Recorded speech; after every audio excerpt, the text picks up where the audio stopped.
Tonight, from Lincoln Financial Field in Philadelphia, it's a special prime-time edition of the NFL on EA Sports.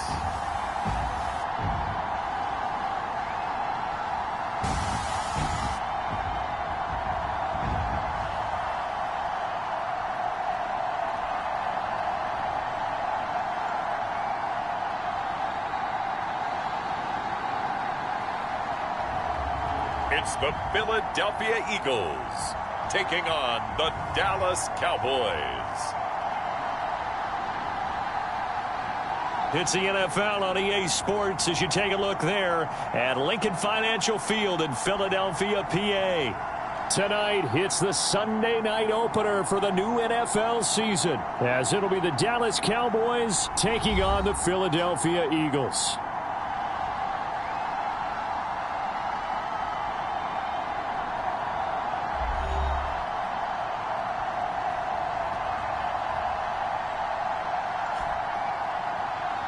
Alongside Charles Davis, I'm Brandon Gaudin, and Charles, there's nothing quite like it. That feeling of beginning another NFL season, and these two squads are going to do just that in a moment. And what makes it so exciting is the range of possibilities these teams have before them.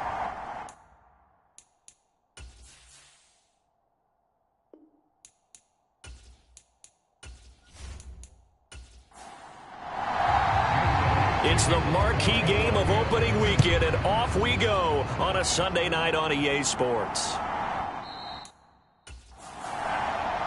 And no run back on this one, so the new season will begin at the 25-yard line. So here are the Cowboys now ready to go on offense for the first time. And a glance here at the southpaw, who will be calling the plays under center. I tell you what, when he is on schedule for that week, secondaries take notice because you've got to stay alert back there on every snap. A truly powerful arm, one that's capable of challenging any level of the defense on any given play. That's why so many scouts preach arm talent when preparing for the NFL draft. A quarterback with arm strength to make every throw in the book, he's an asset to have in any offense. That sack courtesy of the effort of Hassan Reddick. Okay, partner, a couple points of interest right here, all right?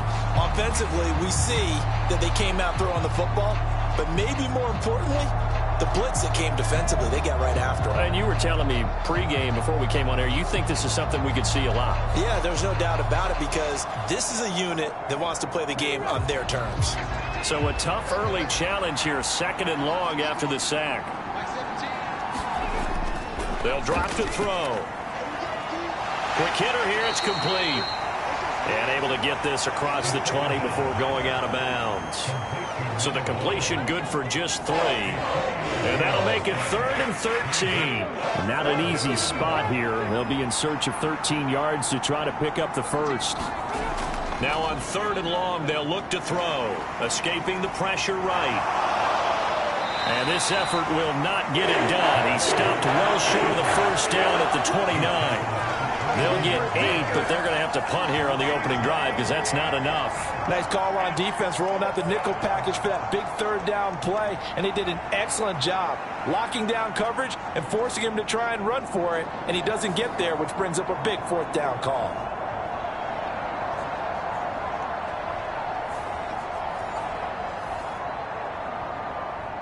On 4th down, Ryan Stonehouse on to punt.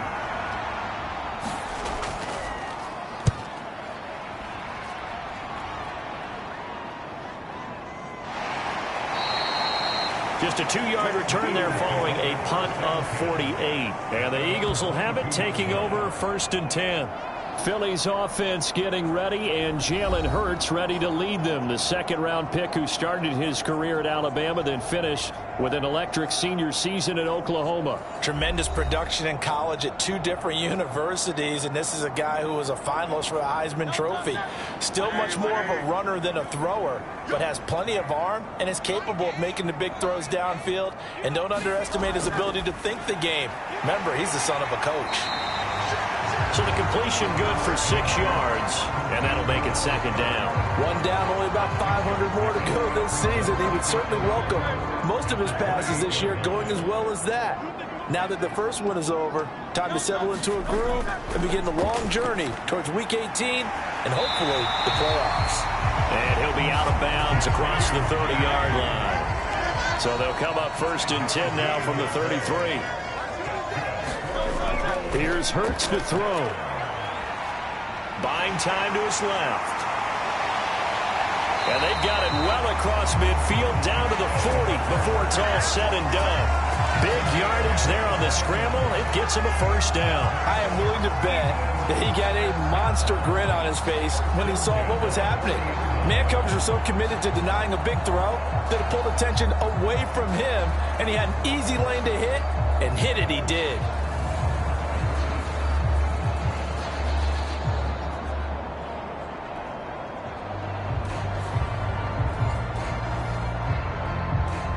So from Cowboy territory now, here's 1st and 10 right at the 40. Hurts. He finds his tight end Goddard. That's complete.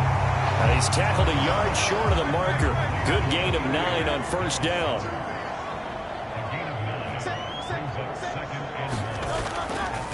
They'll run for the first time with Travis Etienne. And he'll go down at the 28.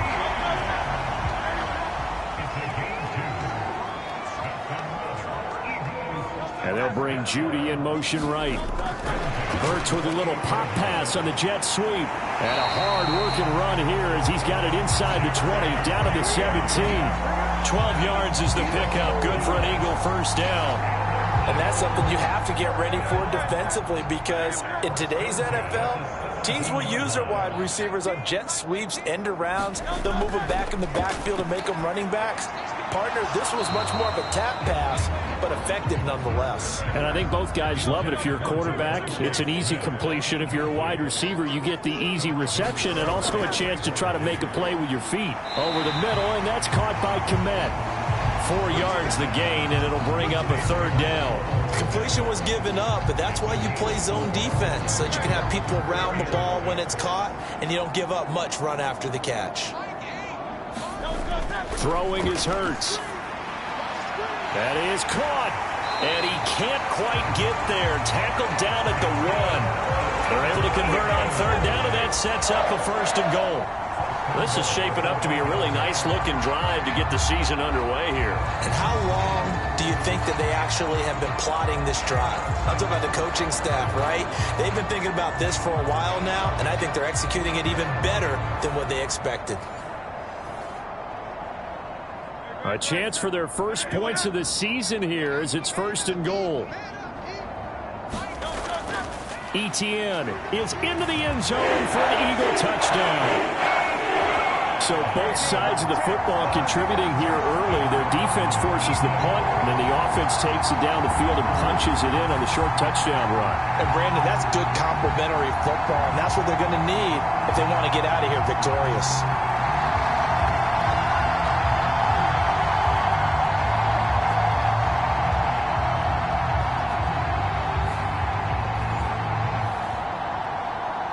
On for the extra point, Jake Elliott.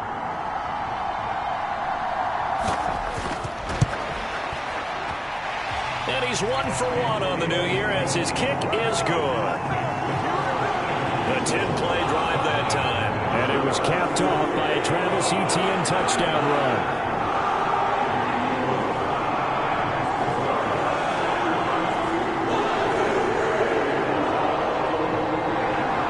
Now after the touchdown, here's Elliott on to kick it away.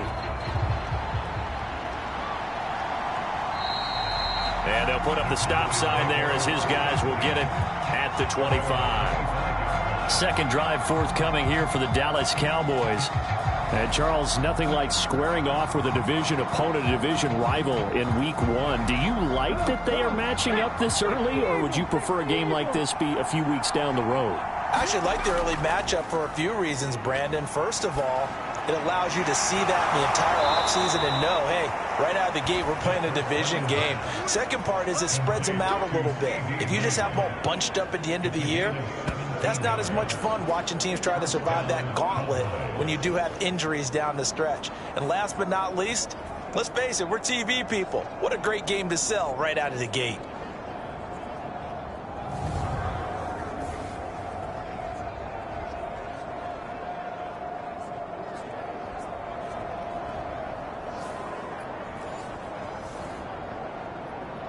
One play has him up past the 40 already, and another 1st and 10.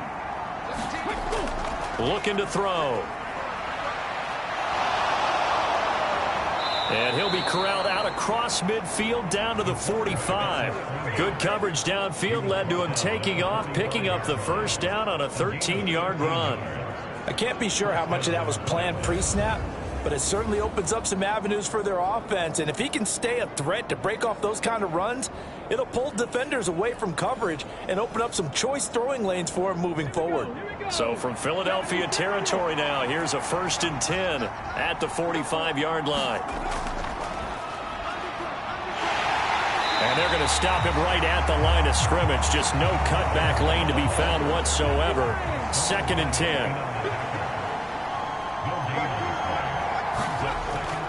Back to throw. Well, he tries to force it in, and it's intercepted. And the return across midfield and to the 46-yard line.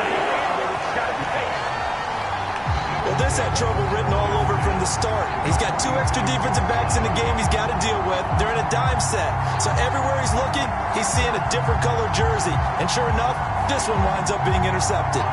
So back onto the field, here come the Eagles for their second drive.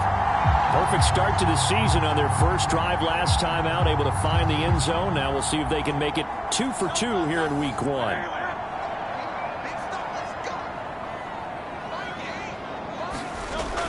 On 1st and 10, it's Etienne. And he maneuvers up the middle for 3, and it's 2nd down.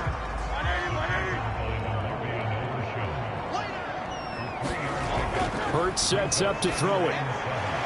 Over the middle, complete to Judy. And he goes down, but not before getting this inside the 25. That one a gain of 20 and a 1st down. Well, as a coach, you absolutely love seeing your offense find their rhythm early, and that's exactly what we've seen so far. They had a touchdown on their opening drive, and now they connect here for another nice gain for a 1st down. This offense is moving the ball well, exactly as he drew it up in practice.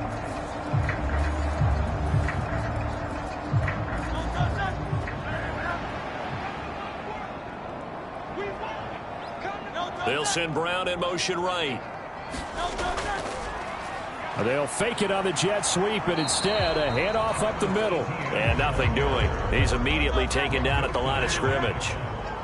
2nd and 10. They'll look to throw here. And this one is going to be off the mark, too far out in front. I don't want to blow it too out of proportion, but maybe circle this play, because if they get the stop and hold them to a field goal here, that's a pretty good job. They're already down on the scoreboard. A stop now would be vital for them, because it could save them from having to do it multiple times later in the game in order to either get back into it or maybe have a chance to win. And they'll get to him short of the 1st down at about the 16. It'll go down as a gain of 6. And that's going to make it 4th down. So much about this game is just understanding situations and then having to execute, isn't it? Guard the 1st down sticks. Don't let them get there. And they rallied and made the tackle.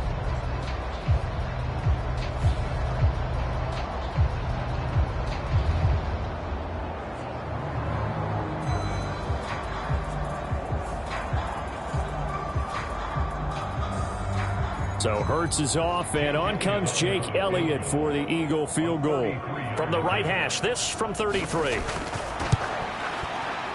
The kick by Elliott is good, and that will extend their lead even further.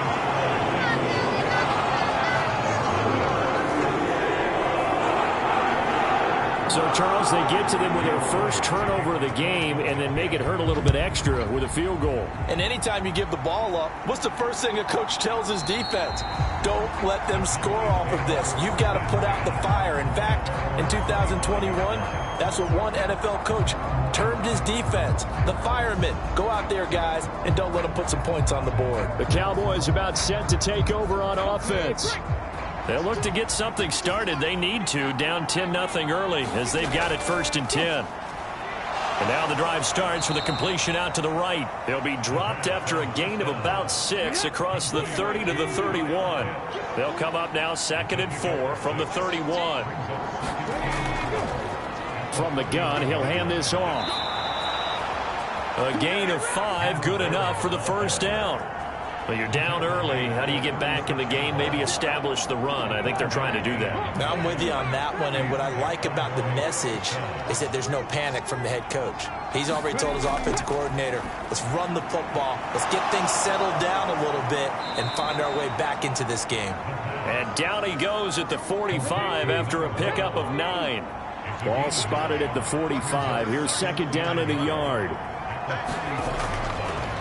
Now they'll run it on the toss. And he'll go down right around the 47 this time. A couple of first downs on the drive already, as they'll go from the 47 now on 1st down. And they'll give him another shot here on the ground. And boy, this defense again really making things tough on him as they stop him for no gain. 10-0 the score after 1 on EA Sports. Start of the 2nd quarter, and it's the Cowboys in possession as they've got it with a 2nd and 10. He'll look to throw. And he has another first down as they'll get the ball down to the Eagles' 36. A nice pickup of 17 yards. Evident there that he learned his lesson from the last drive. No way he was going to force a throw that time. When nothing broke open, kept it, and ended up running for a first down himself.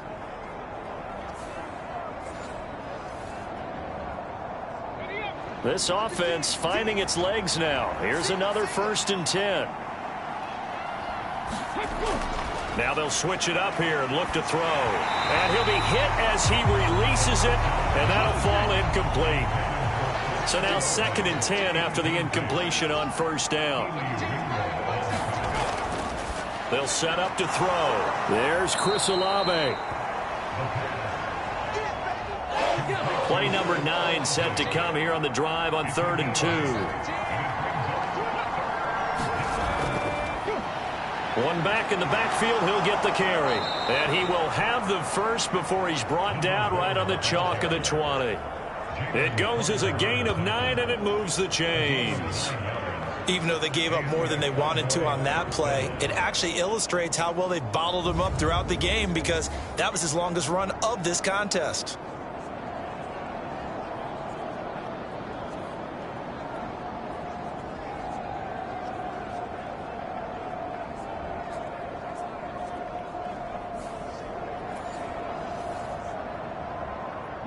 A first red zone opportunity of the new year here as they come up now 1st and 10.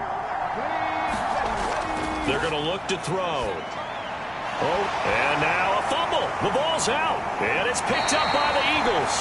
And a big turnover there as his guys will get the football back. I don't know about you, but I'm going to go to the positive side this time. Yeah, there was a fumble at the end of this one, but what a sustained drive. And if they keep stringing those together, you got to like their chances. And credit the defense, though. You're out there for that long, you start to get tired, but they were able to get the turnover. Did you just credit the defense? I like to credit the defense and the offense. I like you. And the analysts. That's perfect. Play action. Here's Hurts. And he's going to be brought down. Back at his own 6-yard line. That was Will Anderson getting home and finishing the play. And this is a quarterback who's already had success on the ground in this first half, but this time they're able to hem him in. And it's always different when you rush a mobile quarterback as opposed to a guy you know will be right back in the pocket.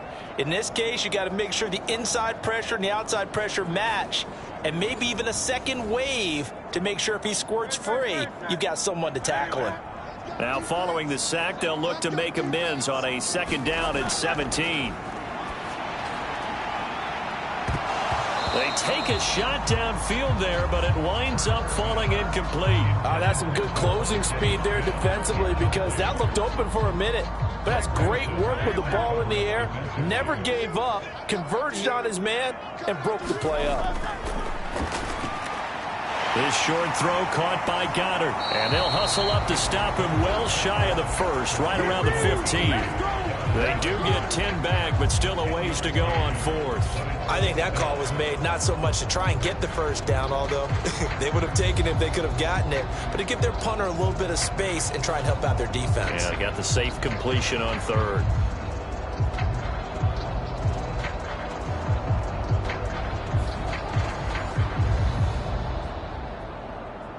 On fourth down, punt coming from Braden Mann.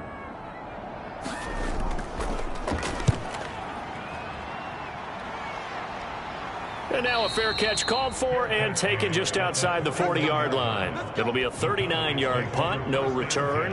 And the Cowboys will take over the football with a 1st and 10. Dallas offense set for this next drive. And they've sort of lost their way, partner. How do they recalibrate and get this proverbial train back on track? Well, this is where leadership really comes into play. How's the head coach handling it? The offensive coordinator? Sometimes they just make a joke. All right, guys, had your fun? All right. Throw it out the window. Yeah, let's get back on track here. And sometimes that'll work just fine. I guess it's time now to lean on that leadership. He lets it go deep for Olave. His throw incomplete. So after the second down incompletion, they'll come up now against a 3rd and 6. They'll look to throw. Work in the middle of the field, and he's got a man complete. And he will have a Cowboys 1st down as they're able to get the 3rd down conversion. And that's well executed there on 3rd down. And I love the confidence that they had to let their tight end try and find some space in the middle of the field, right in their quarterback's line of vision. And QBs love to make that easy throw, and they hooked up there for a 1st down.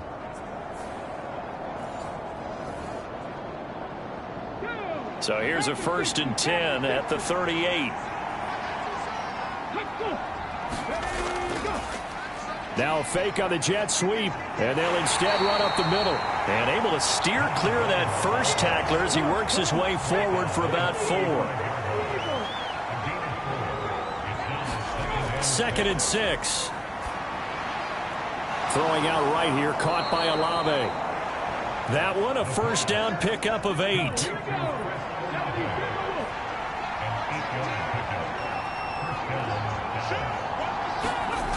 He'll look to throw. Able to hit his target, Lamb. And he's going to be taken down right at the 10-yard line. And that's a nice catch there. Remember, he had the fumble earlier. No way he was giving up the ball in that situation. Secured it tight to his body and picks up the 1st down.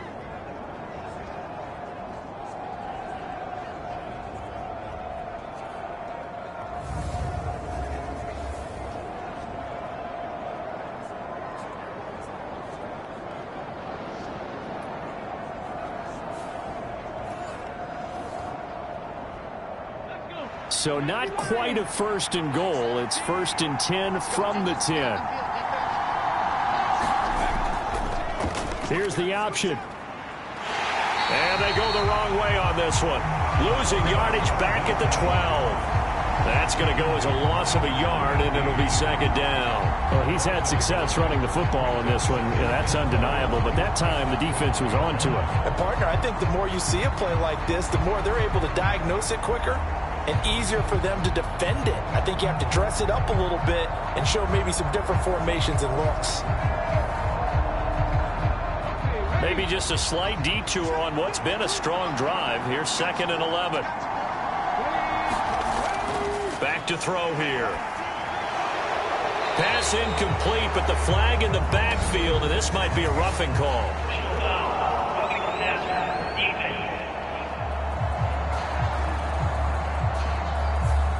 Okay, so roughing the passer, I've got to imagine that's the last thing you want to see week 1 as your quarterback taking an unnecessary hit. I think you're exactly right about that. You hate it any week, But, boy, are you on target. This is a unit that's depending on him to take him through 17 games, so you definitely can't let him get hurt right now. Give him 2 yards on that one. 2nd and goal now. This is a critical sequence here for this offense. Things really haven't gone their way so far. This could be their chance to get back into it, but they've got to find a way to punch this ball in.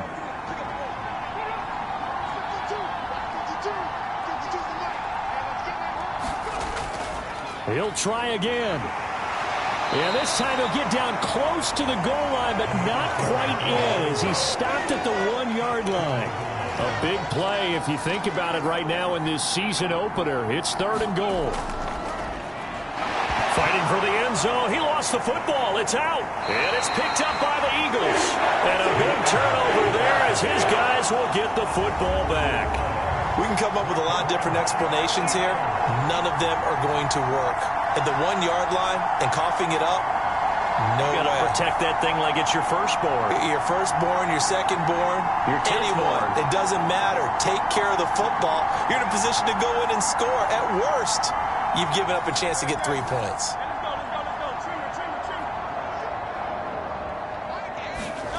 On 1st and 10, it's Hurts.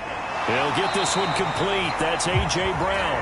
And able to get it across the 10 to the 15.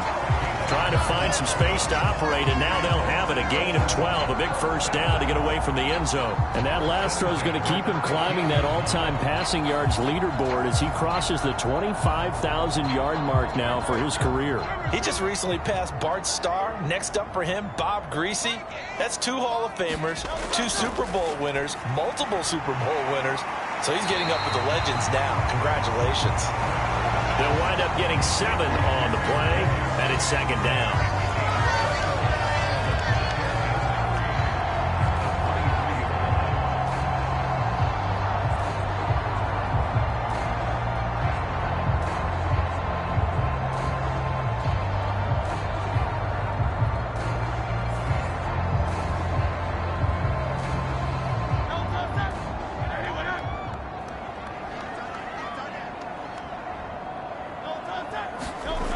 Throwing from the gun, it's Hurts. He'll drop that underneath to ETN.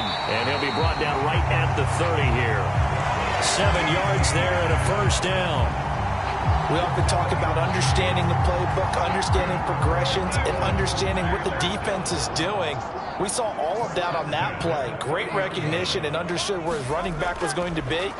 Found a way to have him leak out underneath, hit him with the football, and they picked up the first down. And they nearly get this all the way to midfield. Mark him down at the 49. An excellent pickup of 20 yards. To win any route, you've got to break down the defender, and that's exactly what happened here on this really nicely executed curl route.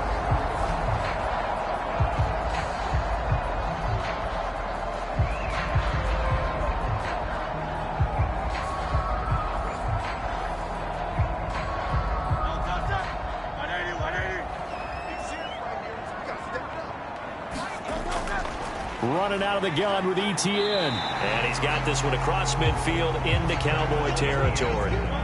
They don't need to run another play here before the 2-minute warning. Let's see if they do it anyway. On 2nd down, ETN once more. It'll only be a gain of a yard, and it sets up a 3rd down and 4 now. We've hit the 2-minute mark of the first half. 10-0 our score. We remind you that coming up at the half, we'll hand things off to Jonathan Coachman, standing by in Orlando. He'll have scores from earlier today, plus a look ahead as well, so you won't want to miss that. A lot going on here in Week 1. And he's going to have another first down here as the tackle's made at the Cowboys' 32-yard line. 13 yards as the quick slant keeps the drive moving. Well, things are definitely going right for them here in the first half. Pick a down, any down, even 3rd down, no problem. They get a connection there and pick up a fresh set of downs, continuing to move the ball. From the 32 now, here's 1st and 10. Now they'll throw here out of the gun. He'll get that underneath ETN. And he's going to get this down near the 20-yard line. A gain of 10 as they look to add on to this 10-point lead. Another catch for him there on this drive, Brandon, and it looks like they're going to utilize him out of the backfield any way they can. At that time, they pick up a first down. So now on defense, Do you assign a man to him and try and cover him before he gets going? Only 3 there on the screen at second down. Good reactions there defensively. That screen was a little slow in developing, and they shut that one down with little gain.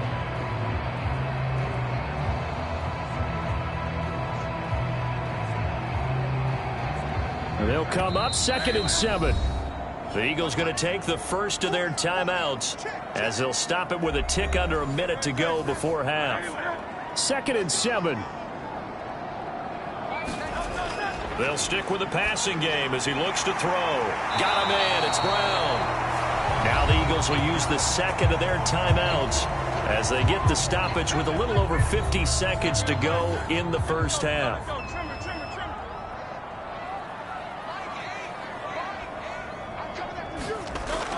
He'll drop to throw. Forced under pressure. Down he goes. Sacked at the 10. Not the first and goal play they drew up. Multiple defenders in to bring him down to the ground. Well, that's the second time he's been sacked so far in the first half. And if they have designs on having a big year, on going anywhere, they've got to find a way to keep him upright so he can throw the football.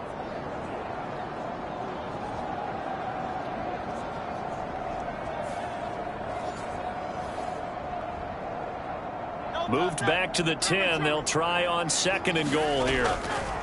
They'll set up a throw. This is caught. That catch good for 8, but still, it's 3rd and goal now.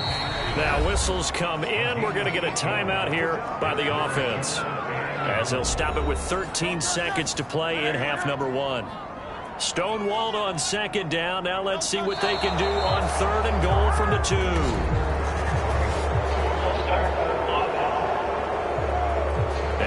Coming with a blitz that time, and it caused a jump. I think if we saw it, you know that they saw it. Might have been a little discussion down there. Bad guys coming. Pick them up. Pick them up. And someone jumped. Open man. He's got him.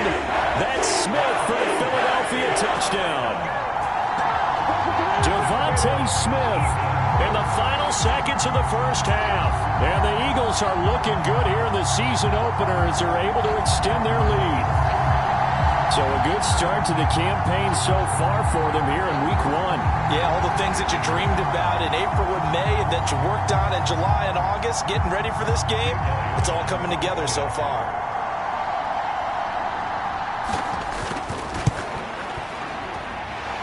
Elliott good with a PAT, and that makes our score 17-0.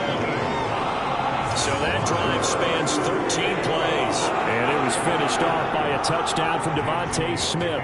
So not much time to speak of remaining in this first half as the kick's away. From a yard or 2 deep, here comes a return. And he'll wind up getting a couple extra yards here for his trouble and bringing it out of the end zone as he's down at the 27.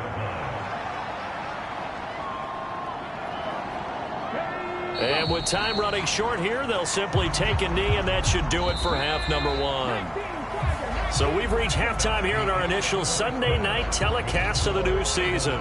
As we'll send you down the coast now to Orlando, that's where we find Jonathan Coachman, ready with our EA Sports Halftime Report. Coach.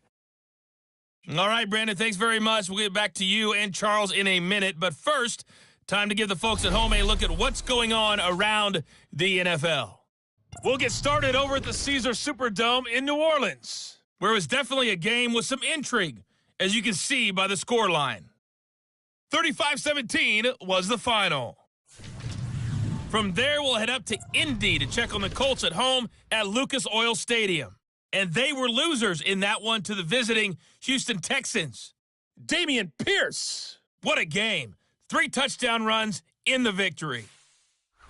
And then lastly, we wrap up the week with a good one on Monday Night Football between the New England Patriots and the Miami Dolphins. The Eagles were led in the first half by their dynamic quarterback, Jalen Hurts. He's got a touchdown through the air as his guys have raced out to a gigantic early lead. All right, Coach, thank you, and we welcome everyone back for quarter number 3. We'll see if week 1 fatigue becomes any kind of a factor as we are back underway in the second half. And they will wrangle it down a couple yards shy of the 30. Out come the Eagles now as they'll go on offense first here in the third quarter. This offense set to begin the third quarter. And, Charles, if they had a checklist of things they wanted to accomplish in the first half, certainly at the top of that list would be having the lead, and they've got that here. That's always the most important box to check, isn't it? But also, a leap, and he will make the catch. It's nearly a 40-yard gain on the opening play of the quarter. Another big play right there, and this is where, as an offense, you can really put the hammer down. You've got a double-digit lead, but those other guys, they've been hanging around. A touchdown here could put this game out of reach, and that's a strong step towards getting it done. So the big play changes the complexion of things. Here's 1st and 10 just outside the 30. They go play action with Hurts. And this will be incomplete. Physical play on the football there, and it's 2nd down. Oftentimes when you're losing a game and the team's still throwing with this kind of a lead, you start playing a little more physically. And they took that opportunity right there to be extremely physical and force that incompletion. 2nd and 10 from the 33-yard line.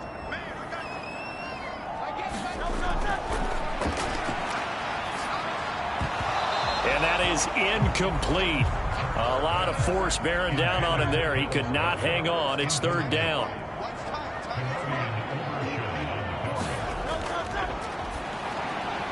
Open man has got it, the tight end. And he's going to have another 1st down here as the tackle's made at the Cowboys' 22-yard line. A nice pickup there, 10 yards.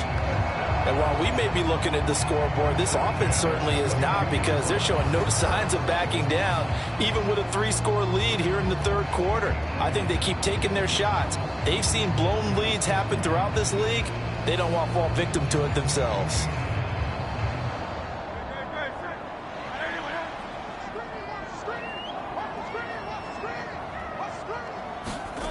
On 1st down, Hurts.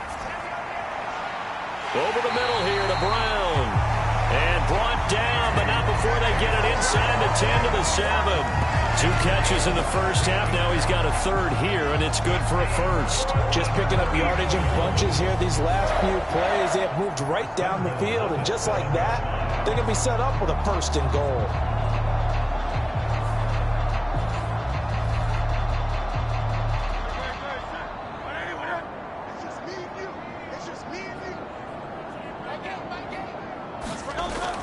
And they'll run with ETN. And that'll move him a little closer as he takes it from the 7 down to the 4-yard line. 2nd and goal from inside the 5. Once more, ETN. And he's in for an Eagles touchdown. Travis Etienne. Halfway to 100 now with career touchdown number 50. And the Eagles take the opening kickoff of the third quarter and drive right down the field to extend their lead. And as a defensive coordinator, you're almost in a no-win situation down here near the goal line. You know how dangerous Jalen Hurts is when he holds on to it. You've got to be prepared to stay with him. So when he hands it off, if you're slow in reacting, this is going to be the result. Elliott good on the extra point, and the lead is now 24. So this drive spans 7 plays, and it was capped off by a Travis Etienne touchdown run.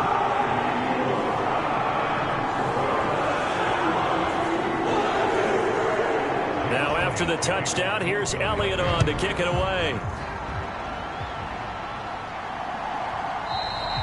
And he won't return this one. He'll go down to a knee, and they'll start at the 25. The Cowboys offense now, they head out for their first possession of the second half. And their halftime hole now even deeper, and they need a big drive here just to answer the first touchdown of the second half scored against them. They were down at the half. Now, as you mentioned, they're down a little bit bigger, but no time for discouragement. Just got to get back to it, right? Put your shoulder against the boulder and start pushing and try and get back to where you were to start the half. They'll be dropped after a gain of about 6 across the 30 to the 31. They'll come up now 2nd and 4 from the 31. Here's a play fake as they set up to throw. Rolling to his left. And he will slide to a stop. He does have the first down.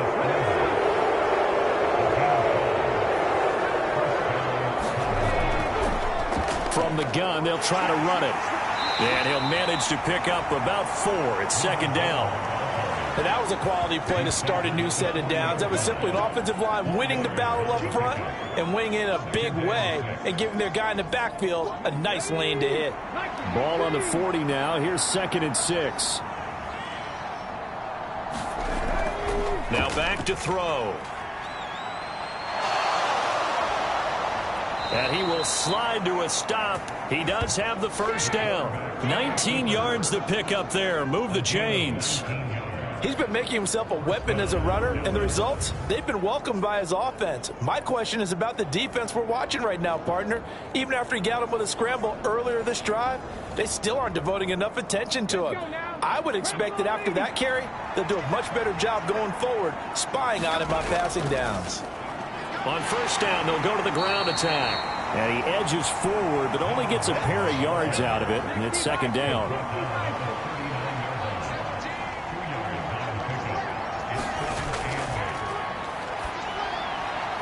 Olave holds it in. And he has another first down as he'll get the ball down to the Eagles' 29-yard line.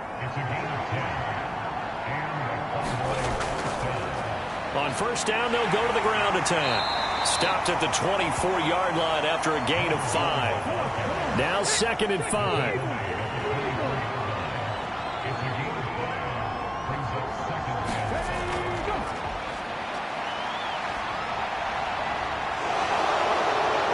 Breaks through the contact. And so close, he gets it to the 1. Out of bounds right there. 23 yards on the tuck and run. He certainly isn't looking at the scoreboard out there because, to me, all he's concerned about is analyzing the field and making most of the time left in this game. Deficit's still there, but he's starting to hit them with some big plays.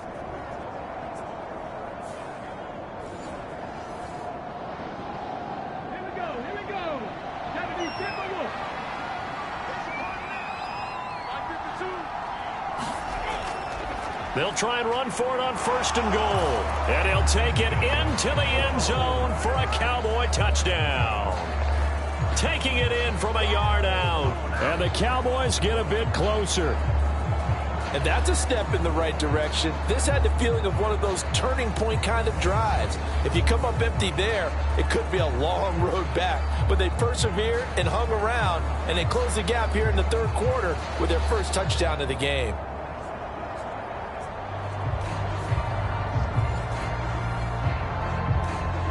Now Mike McCarthy saying, let's go for 2.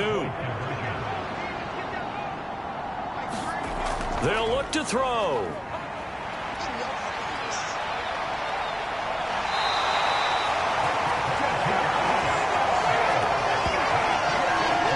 I don't know about you, but I can't wait for a few years of 2-point tries and see what the data tells us, because a lot of teams want to throw the ball in this situation. This time, unsuccessfully.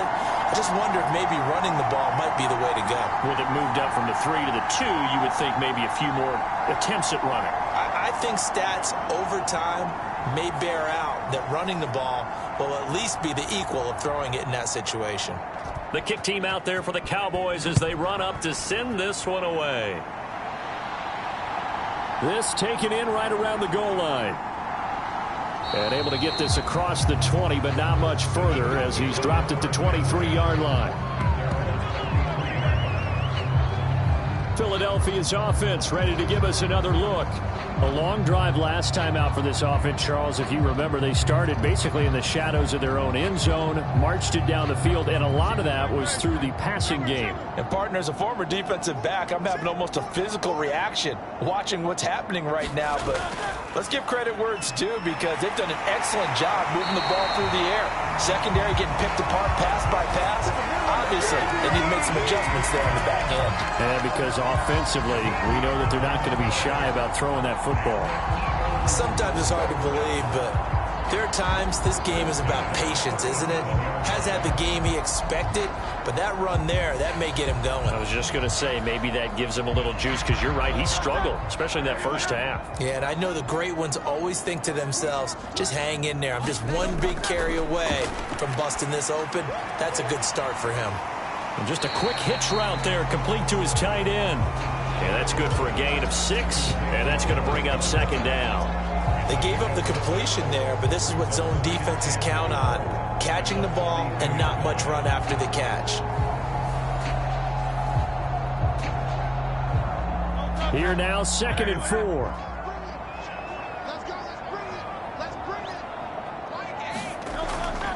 From the shotgun, he'll look to throw. Over the middle to Smith.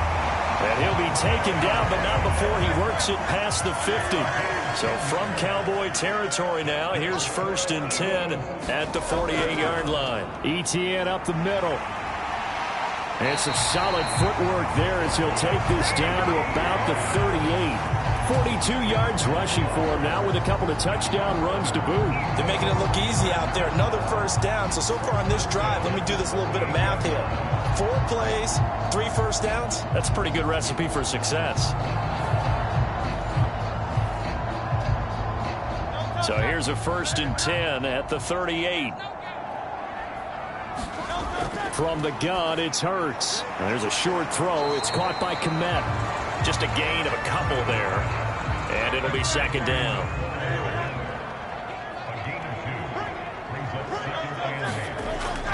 They'll drop to throw. Oh, the ball comes out on the hit, but they'll say it's incomplete. I see the surprise in your face there, partner. That is a rare incompletion from him. He's been on point this entire game. He has percentage completion-wise way up. Not that time. 7th play of the drive forthcoming on 3rd and 8. Out of the gun, they'll look to throw. They'll drop this one off with ETN. And a good job defensively. They stop him short of the 1st at the 32. He did his best to just get 4 out of that, but not enough. And now 4th down. How about that strategy there, Brandon? 3rd down. They just said, we've got faith in our tacklers. We'll give you the short stuff, and just decided to protect the sticks. So every time I hear fans telling me tackling's not a part of the game anymore, plays like that, I can clip and save and show them you have to tackle well if you want to be a good defense.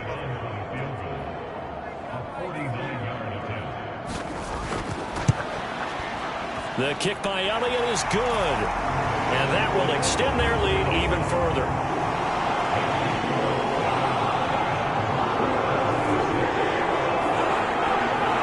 Well, 3 more points tacked on, and this margin getting more comfortable by the minute.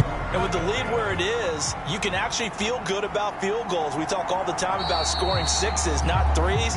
But in this case, they're just looking to chew up some time and come away with points. Now Dallas gets set to take the field. I kind of feel like they've reached a do-or-die point in this game, Charles. If they're going to try to pull off an impressive comeback, it has to start right here, right now. Yeah, now they've got a final chance to get out of this situation, but they also understand they've got to move the ball and move it fast. In addition, they need to save as much time so they can get 2 more possessions. A gain of 11 to kick off the drive, and it's a quick 1st down. Well, we talk all the time about playing situational football, and right now I think the scoreboard is dictating what they need to do. Where they are in this game, they've got to push the ball downfield, take their shots, try and get big chunks of yardage in a short amount of time. That was a nice play there. They'll get just a yard on the scramble. It's 2nd down.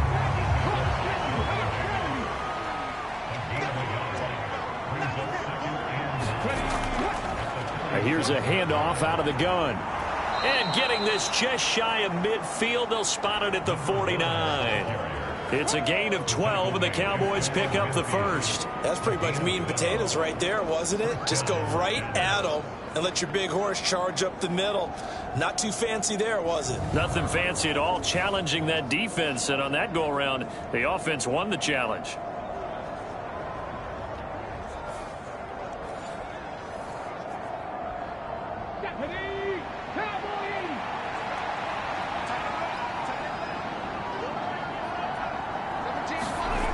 They'll look to throw here on 1st down.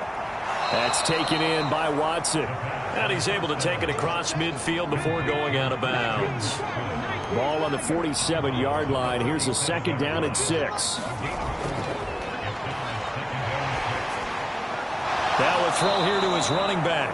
And he'll go down shy of the 40 at the 41. 6 yards the pickup, and that's a 1st down.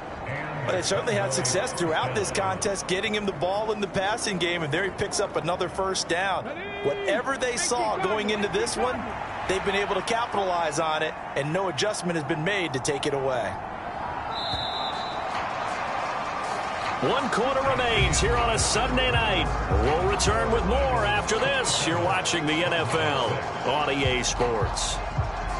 And welcome back. We are in the city of brotherly love, Philadelphia. A lot of happy faces in the crowd at this point as their guys have a big lead here to start quarter number 4. Now this one over the middle into the hands of his tight end, complete. And he's taken down inside the 30.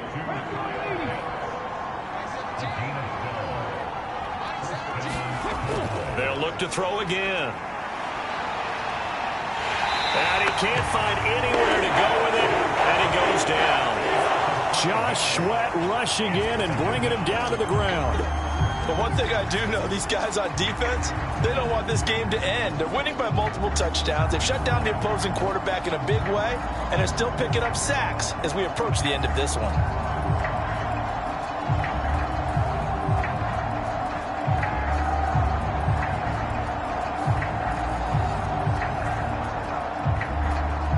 So after a rare misstep on this drive, they'll try to make amends on 2nd and 15.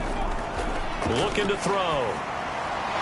Now he'll dump it underneath to his running back, complete. Call it a gain of 6 on the play, and that's going to set up a tough 3rd and 9. Back to throw. He's going to have the first down and more than that. And they're going to mark him down short, maybe by about a yard, if that. That'll give him 8 that time, and it'll be 4th down. So much about offense is what you call hidden yardage. You know, you throw the ball to someone, they catch it, and then they can make a big play. You know, they create a play, run after catch. They did a really nice job there of limiting that and keeping him from a first down. Yeah, stopped him in his tracks.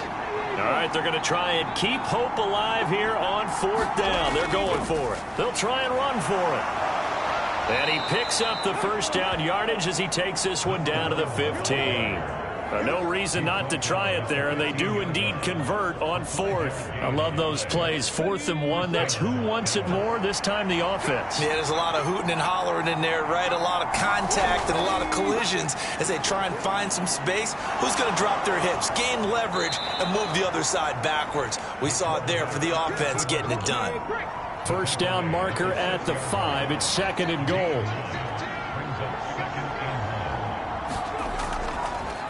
They'll let the QB keep it here off the option. And maybe the wrong read there as he's going to go down immediately. He winds up giving a yard back there, and now it's 3rd and 2. But not a lot of success to be found there. Oh, you got that right, partner, because if you're trying to make guys miss about 10 yards or so downfield, that's a pretty good play. But if you've got to do it in your own backfield, I consider that a problem. That doesn't work too well. The Cowboys on 3rd down. 2 for 5 to this point. This time they face a 3rd and 2. And he'll be taken down, but he does have first down yardage. A 3rd down gain of 3 yards, and that'll be enough.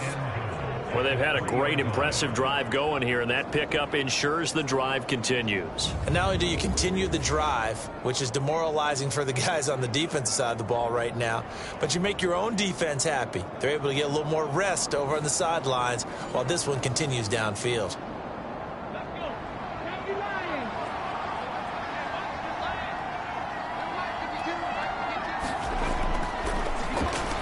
Back in the end zone, could he get his feet down? No, it's incomplete. They'll go again from the 3 here on 2nd and goal. They'll try to run this one in. And he'll be stopped about a yard shy of the goal line after a pickup of about 3. Well, the spotlight hit him once already tonight as he got into the end zone. He was trying to make it a double spotlight, wasn't he? But credit the defense, bottling him up, not letting him get in for the second score there.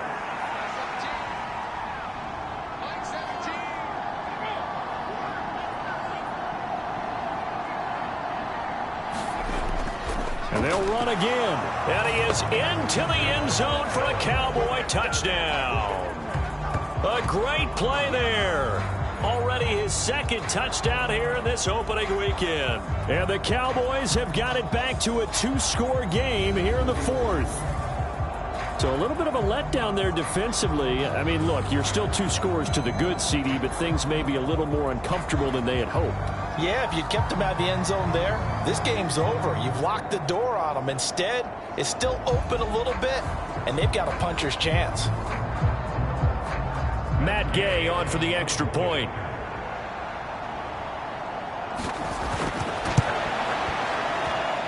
And he's got it to make it 27-13. And what a drive that was. 16 plays all told. And it ends with a 1-yard touchdown run. The kick team out there for the Cowboys as they run up to send this one away. And they'll put up the stop sign there as his guys will get it at the 25. This offense ready for their upcoming series as we get a look at the former Heisman Trophy winner, Devontae Smith. He's been a load for them to handle defensively, I know that much. But look at him. He's got 7 catches on the game, and he's starting to shred them a little bit because not only is he catching them, he's picking up good yardage, keeping the chains moving, ball control, you name it. This big guy, what did you say? He's been a load for them to handle? That's right. Agreed. 7 catches, as you said, over 100 yards. And partner, to me, that one was all about timing. If he's there too early, it's going to be a pass interference call. If he's too late, it's a completed pass. He was Johnny on the spot on that one. Hurts. This short throw caught by Goddard. And from the 25, they work this to the 29, a gain of 4. Now a 3rd and 6. Throwing is Hurts. And intercepted. Maybe the turning point they need. Picked off by Reek Woolen. And they are going to set up shop at the 32-yard line. Partner, I think this one went awry very simply because he overestimated his arm strength and his ability to fit it anywhere he wants to. A lot of quarterbacks do that and often pay the price. Dallas offense set for this next drive. The interception was a great starting point, but now they need points pretty quickly, down 2 scores. From the 32 now, here's 1st and 10. They'll come out throwing here to start the drive. He'll find Lamb. That's complete. So give him 5 yards there on the pitch and catch, and it'll be 2nd down. That catch for his career is number 589, so 11 away from 600, but it also right now ties him with Hall of Famer Fred Biletnikoff. And we remember Fred Biletnikoff well because of the way he went about his business in catching the football. And we're seeing something similar here. Someone who runs precise routes, has excellent hands, and knows how to get the ball to the end zone. And they'll try and run the option to pick it up. And as he throws and the ball is out, it's a live football. And it's picked up. Does the big boy have the juice?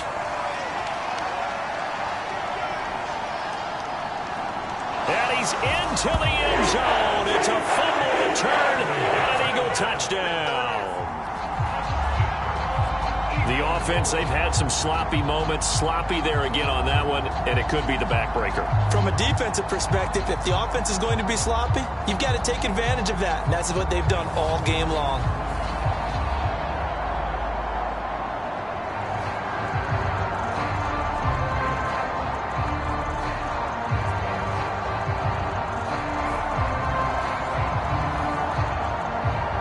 Elliott on for the extra point.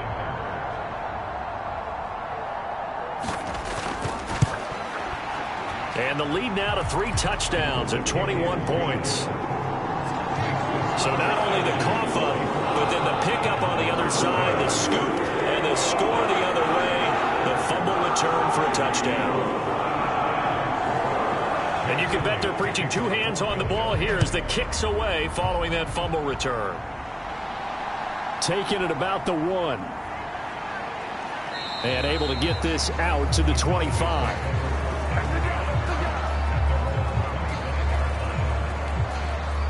And now Dallas gets set to take the field.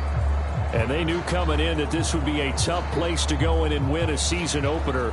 But this has just been a performance, to be frank, not to be proud of here as they trail big in this 4th quarter. They'll come out throwing here on first down. Flushed out right. Oh, now he's stripped. He lost the football. And it's picked up by the Eagles. And they have the football and will set up shop at the 33-yard line. All right, you've had to put up with me in this booth. I'm going to try and be simple this time and succinct. It simply has not been their night. No, I think that fumble's kind of indicative of how this whole evening's going, isn't it? Without a doubt. I mean, they've tried, but nothing has ever really taken throughout the game. That's why they're down so big. 3 tight ends in the ball game here on 1st and 10. A shotgun snap and a give to ETN. DeMarvion Overshown, the one to bring him down. From the 31, here's a 2nd and 8. ETN once more. And he'll be brought down at the 27-yard line. And the Cowboys here on 3rd down bringing in an extra defensive back. Hurts sets up to throw it. And he fires one, but incomplete. So Hurts is off, and on comes Jake Elliott for the Eagle field goal. This from 44 yards out, left hash. The kick by Elliott is good, and that will extend their lead even further.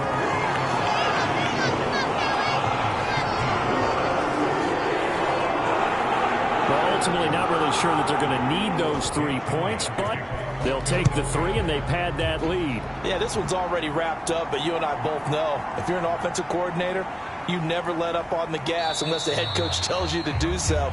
And maybe you've actually clicked him off in your headset so you can keep calling plays and trying to add to this lead.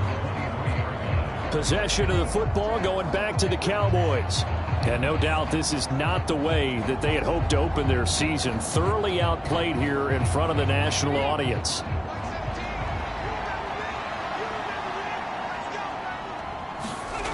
They'll try and start this drive in the air. And he's going to find his man out of the backfield. That's complete. And he showed off the athletic juke. Good little gain there. Not a whole lot of real estate, but a nice carry. Those short little routes probably going to be open. The defense, they'll let those happen, especially when they can make an inbounds tackle. Yeah, where's Coach Madden when you need him? He always talks about taking what the defense gives you, but sometimes you have to know when you have to take more. And he's going to have to eat this one as down he goes. That's big Jordan Davis powering in to drop him. So if we recount real quick, he had the touchdown earlier, and now he comes up with the sack here. No doubt about it, he's having himself a game.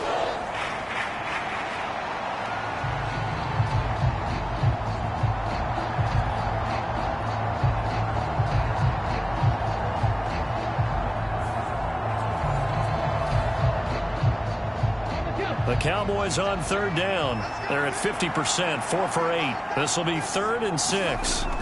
He'll look to throw. Well, the pressure too great, and he goes down once more. Going for the sack by big Jalen Carter. We all know he's one of the better quarterbacks in the league, but definitely not today.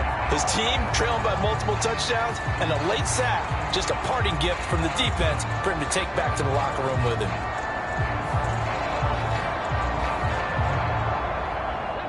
And they're indeed going to go for it here on 4th down.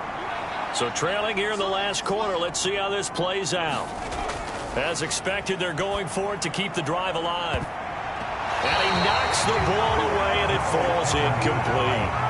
The Cowboys here unable to convert on 4th down. And the Eagles are going to take over in great field position. Well, at this stage of the game in the second half, down 3 scores, I guess they felt like they needed to push. And let's face it, with this deficit, if they give up another score here after they didn't get it, does it really matter? Right. It really doesn't. They had to go and try and make something happen if they had any chance of winning this game.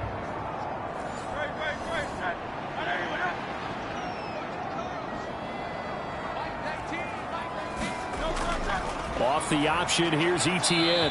And he's going to take this ahead for right around 3 yards, but no more than that. 2nd down. A gain of 3, 2nd down. Just 2 minutes remaining here in the 4th quarter of what has been a one-sided affair. So it's Eagle football here as we get you reset. From the 22 now, here's a 2nd and 7. And they'll go again with Etienne. And he's taken down after a gain of 3 as they move it from the 22 to the 19. I like the call there because that was one to take time off the clock and get them closer to getting out of here with a W. In the mind of the play caller, all you want to hear is tick, tick, tick.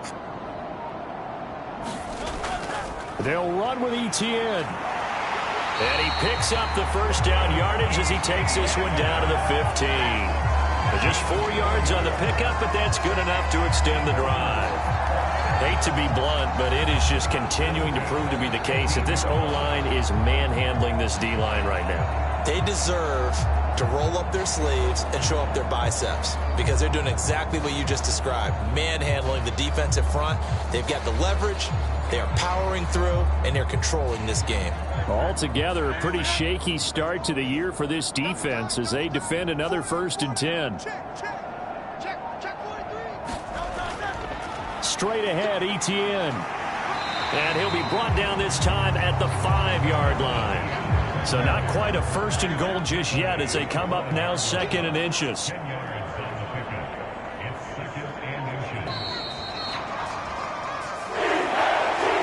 This was not just the opener of a brand new season, but this was a division game here in week 1. And to come through with a 1-0 start against a division opponent gives you a little something extra heading forward for the rest of the season.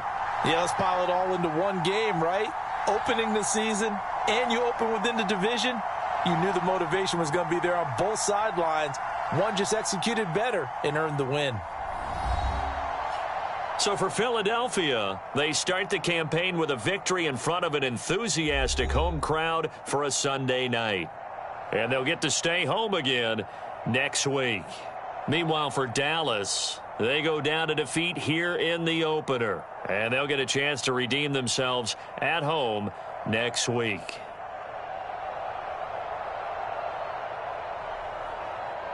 That'll do it for us. For Charles Davis and all our hardworking crew, I'm Brandon Gaudin. You've been watching the NFL on EA Sports. For more, find us on Twitter at EA Madden NFL. The Eagles are winners here as we say so long from Philadelphia.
Tonight, it's the National Football League. It's Week 1 of the NFL on EA Sports.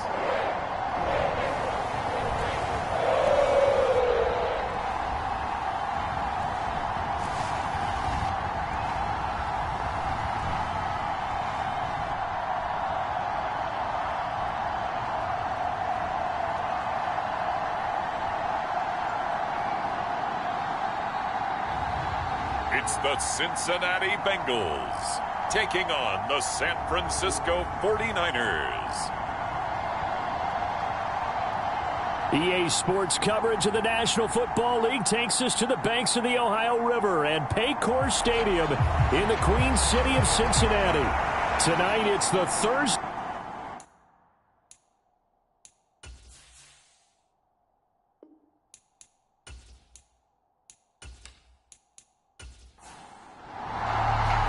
With fall around the corner, football is back, America, and we're underway on EA Sports. From the end zone, here comes Williams. And they'll get him down right at the 25-yard line, so the same result, and he opted for the touchback. So here's the first drive now for the 49ers. And leading him out is their fifth-year quarterback. If you ask coaches at any level to design their ideal leader of a team, I think they're going to check every box with this guy. He's got the poise to handle responsibility. He stays calm under any kind of pressure, and he brings out the best of his teammates each and every week. Back to throw now on first down. That's caught. He finds Danny Gray. And he's taken down, but able to slip across the 35. Line of scrimmage, the 37 on 1st and 10. They'll look to throw here. Steps away to his left. And they'll get him down after a pickup of 8, 2nd and 2.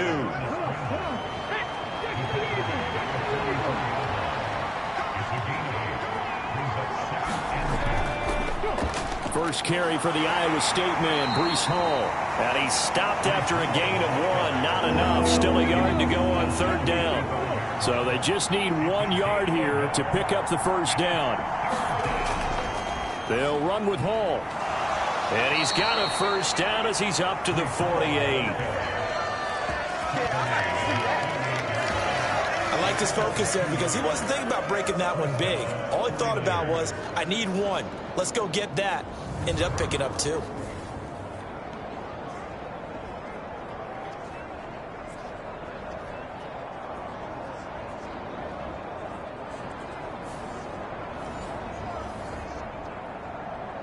Two first downs have him up near midfield now on 1st and 10. On 1st and 10, it's Hall. And he'll take this ahead for about 4. 2nd down coming up.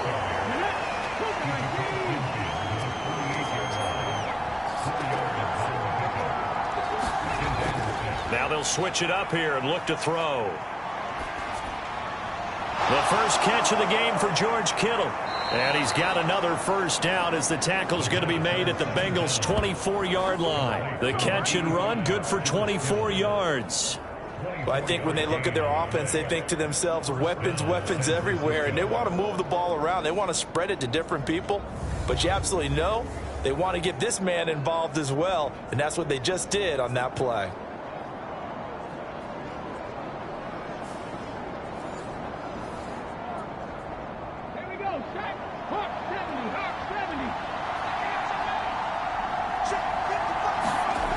They'll look to throw now on 1st down. And this one is incomplete. Now a 2nd and 10.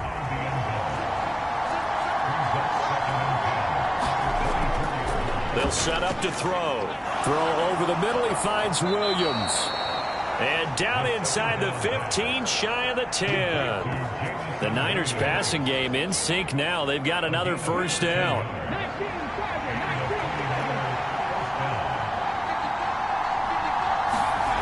Again, he'll drop to throw. Oh, that's into double coverage and intercepted. picked by Logan Wilson. And the Bengals are going to take over once again, and they'll have it at their own 8-yard line. Not something you see very often from a quarterback of his caliber, an opening drive interception. Oh, there's no doubt in my mind that even he's surprised at how that one played out. But we know this guy is not going to stop him from continuing to fire as this game goes along. Probably give a little nod of respect across the field for that one and let him know he'll be back the very next series.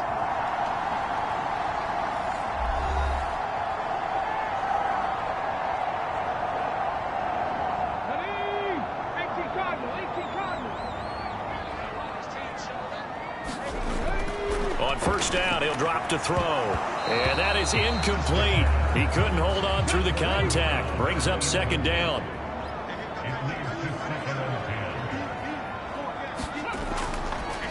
A first carry now. This is Williams.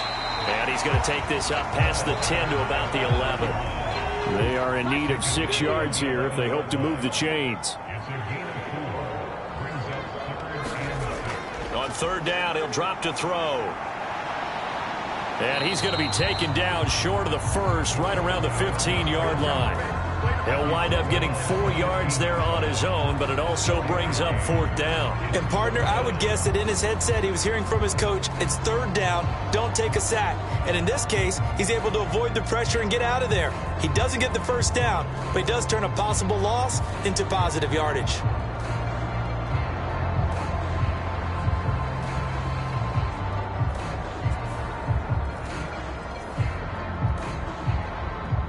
Blake Gillikin on to punt now on fourth down.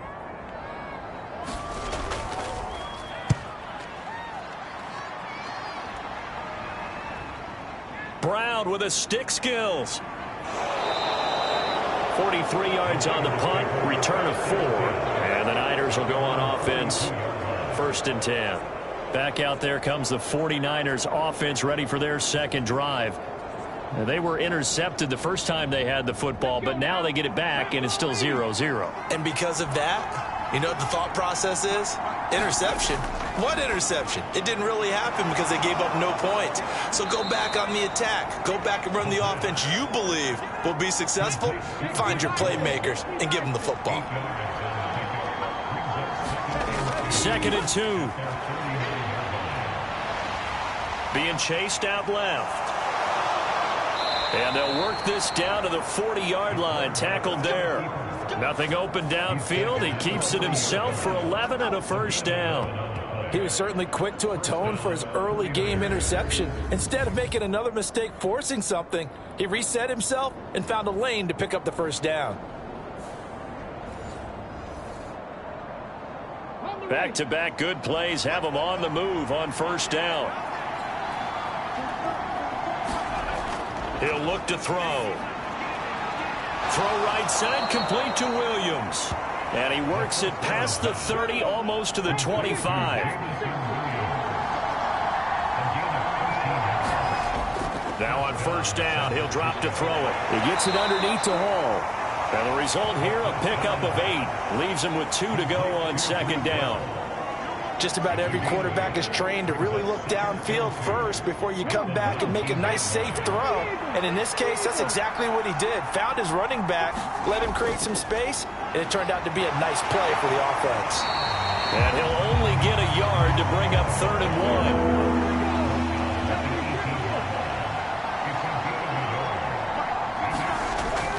1. Here's Hall again. And he picks up the first down yardage as he takes it down to the 16. Brandon, what were they thinking on defense there? That looked like they were playing for the pass. That was third and short. Yeah, it was an easy pickup because they handed it to him. That was way too easy. Just looked like absolute confusion defensively. Not sure why they were in that set. Yeah, I'd say you ought to have a few men in the box there.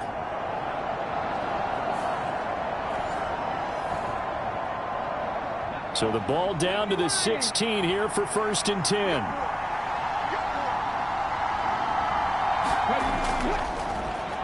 A first carry for Elijah Mitchell.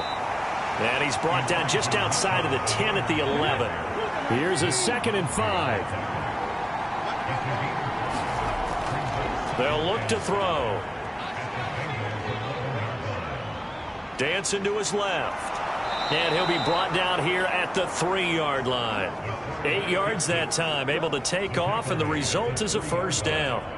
And that's an early scramble that can be viewed positively by either side. From the offensive point of view, it begins to establish him as a possibility to keep it on certain plays. And defensively, they avoided giving up a huge play in one of their first tests in containing a quarterback on the run. A chance for their first points of the season here as it's 1st and goal. Back to throw here. That's caught by Deebo Samuel. Touchdown, San Francisco. A 3-yard touchdown pass. And the 49ers will claim the early lead as they're on the board first here tonight. Well, that's just how they drew it up, CD. His first read was there, got it to him quickly, and into the end zone. Absolutely excellent execution by all involved. And the coordinator, got to give him credit, found the perfect play call. Quarterback let it fly as soon as the target came free, and his guy made a nice catch. Just how you draw it up in practice and then execute it in the game. Moody good with the extra point. And it's now a 7-0 game.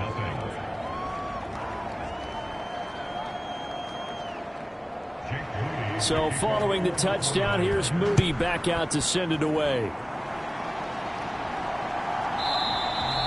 And he'll elect not to return this one, so they'll bring it out to the 25 on the touchback. Cincinnati coming back onto the field here for their second drive. They went 3 and out on their first drive of the new season. Not an ideal beginning as they start drive number 2, 1st and 10.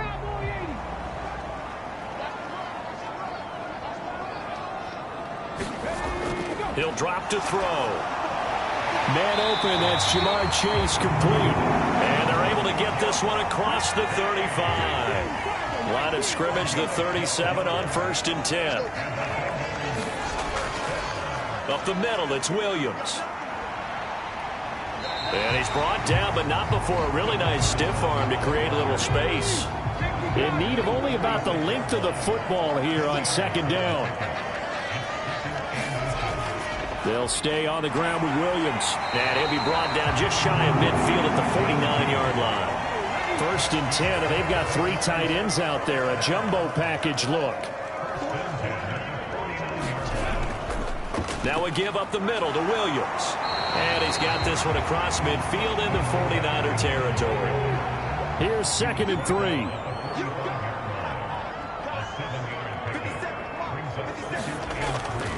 They'll run out of the gun here. Williams. And he's going to get this inside the 30. A Bengal first down on the 16-yard pickup there. A much different second drive here, Charles. They go 3 and out the first time. This time they've been able to sustain something downfield. And that's what often happens. You get the game started. You know, you have to get your footing underneath you. You have to get used to the flow of the game, the speed of the game. And sometimes that first drive is more of a probing drive. It appears they found something here in the second one.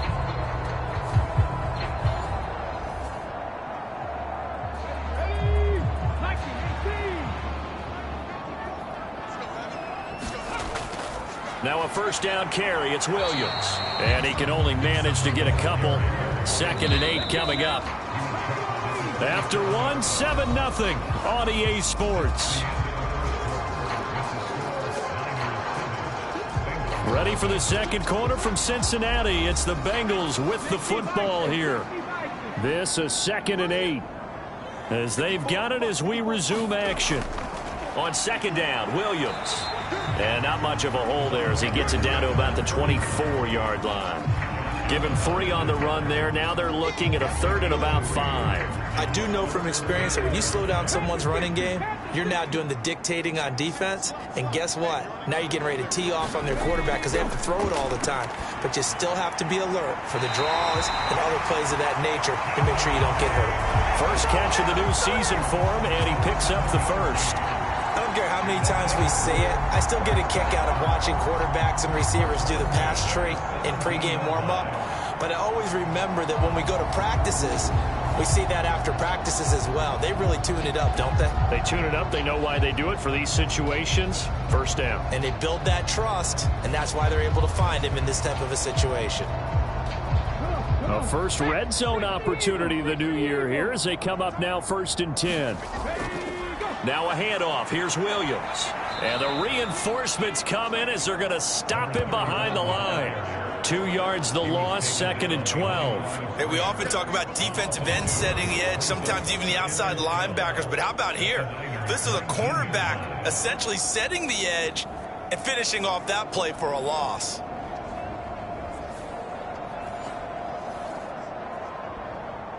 A rare misstep on that last play because the drive has been strong, but now it's 2nd and 12. Again, it's Williams. The second down play, not much better than the first, just a gain of 1 there. Just not a whole lot of room to operate there on that carry. No, not at all. They did a really nice job staying in their proper places and not allowing any lanes to open up. They're going to look to throw. Eluding the pressure right. And he slides and covers up at the end as he's going to be able to pick up decent yardage. So on 4th down, on is Evan McPherson and the Bengal field goal unit. From the right hash, and this one just a chippy. McPherson's kick is good. And they are on the board, but still trailing. It's 7-3. So they're able to end that drive with 3 points in this one-possession ball game. And ideally, you want to end every drive with points. Most quarterbacks would tell you, let's end it with a kick, right? A PAT, that's number 1. Field goal you'll take.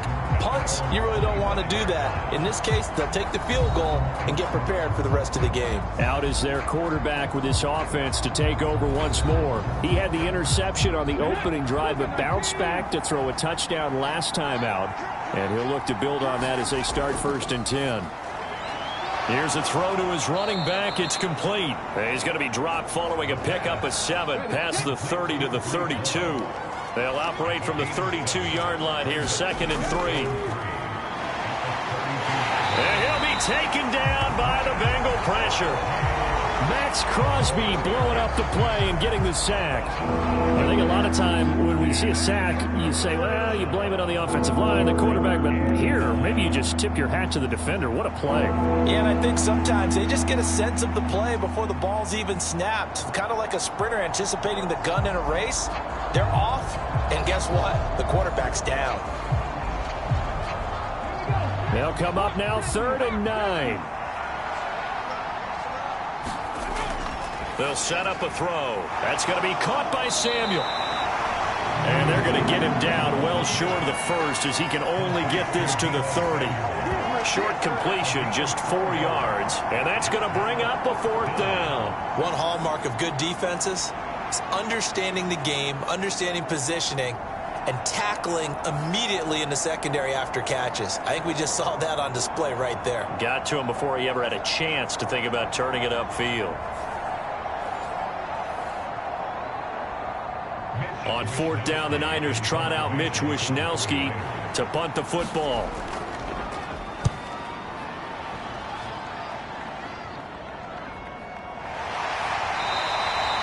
Call that a punt of 38 yards officially. And the Bengals will take over here 1st and 10. Cincinnati now ready to take the field. And last time they got 3 points, but it was a chip shot field goal. And when you go to the sideline after a chip shot field goal, maybe the offense not too happy. It's a balancing act, isn't it? Because you're exactly right. They're none too pleased that they didn't punch it in for 6 points. But they also have to remember they did put points on the board. 3 points is 3 points. And in this league, you take points when you can get them. Not easily done. 2nd and 6.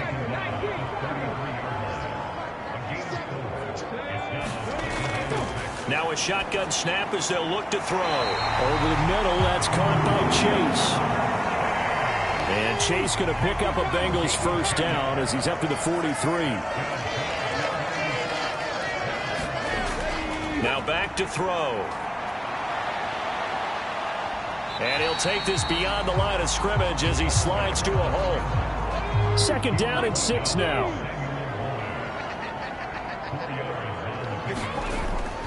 Now they'll throw here out of the gun. And on the left sideline, he caught it, but out of bounds, according to the head linesman. Incomplete, so the ball a little late getting there, and it's 3rd down.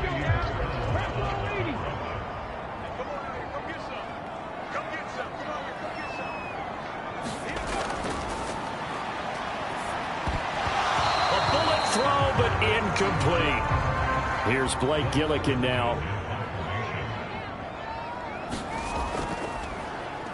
First kick, 47. This one looks good as well.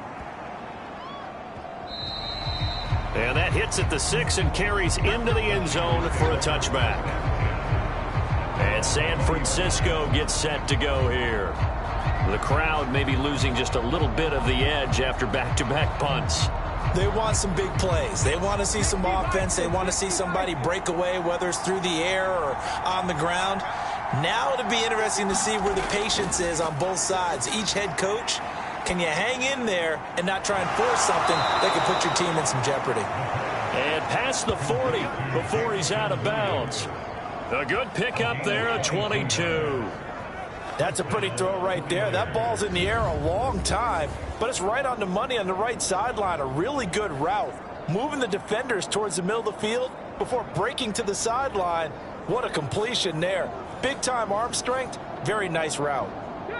One play has him up past the 40 already, and another 1st and 10. Off the play fake, he'll look to throw. Flush to his right. It won't be a sack, but it's no gain, and it brings up 2nd down.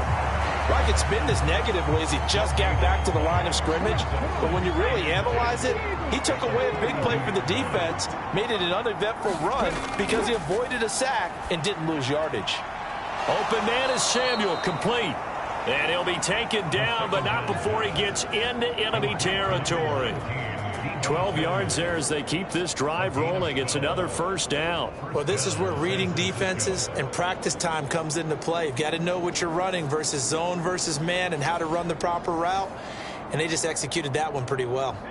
So they'll come up in Bengals territory now with a 1st and 10 at the 46. From the shotgun, he'll look to throw. And past the 35, he'll be dropped a yard or two shy of the 30. Another 1st down as they call his number again. He's got 15 yards here. So many times in my career, I've heard coaches talk about completions are one thing. But as long as we're there at the catch and we get guys on the ground, we can live with that. But if you're going to give up 10, 12, 15 yards after the catch, then your defense is going to be in a lot of trouble.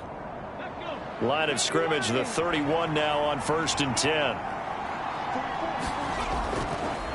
Give to Hall running right. And the running lane's non-existent in this first half as they'll stop him behind the line. Officially, it's a 1-yard loss. That's going to bring up 2nd and 11. The running lanes have definitely not been there for him here in the first half, and I don't think it's all been his fault. His offensive line hasn't given him much space. A loss results there.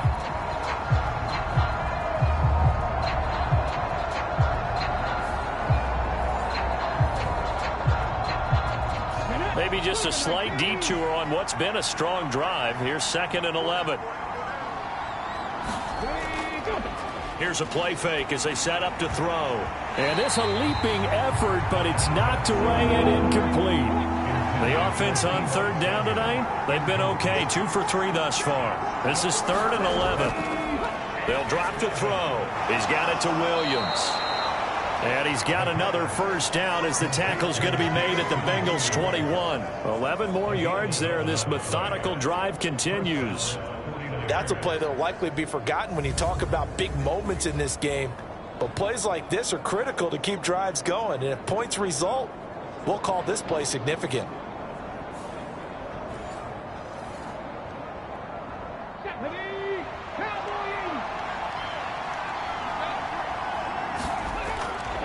Out of the gun, they'll look to throw. That pass caught. It's Williams. And all the way down inside the 5 to the 4. Back-to-back receptions for him, and it's another 1st down. That's the 3rd time on this drive that these two have connected with each other. They've got a real rapport going, and right now it's paying off with big chunks of yardage as shown by that last play.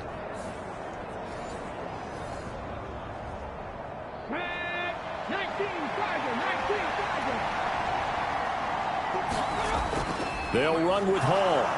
And across the goal line into the end zone. Touchdown 49ers. Breece Hall taking it in from 4 yards out as his guys are able to extend their lead. So, partner, it was a passing game that drove them down the field, but when they get close, they trust that man in the backfield, and he took them home. And they trust their offensive line as well, because so many of these units, they specialize in either pass protection or run blocking. This group shows its versatility and gets both done on this drive. The extra point try now for Moody.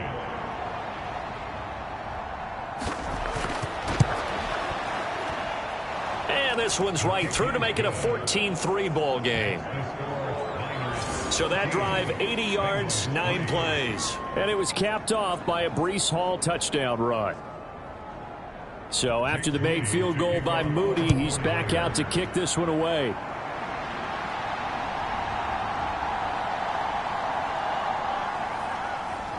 And he'll go down as this drive will start at the 25-yard line. Cincinnati's offense coming back here onto the field. It's been very much a slow start for them. 3 drives and just the 3 points, CD. Yeah, if you're into the points per drive ratio, that answer is 1. And that's not going to get it done in a ball game. They've got to find a way to finish these drives in end zones, not having balls go through goalposts. So give him 2 yards there on the completion, and that'll bring up second down.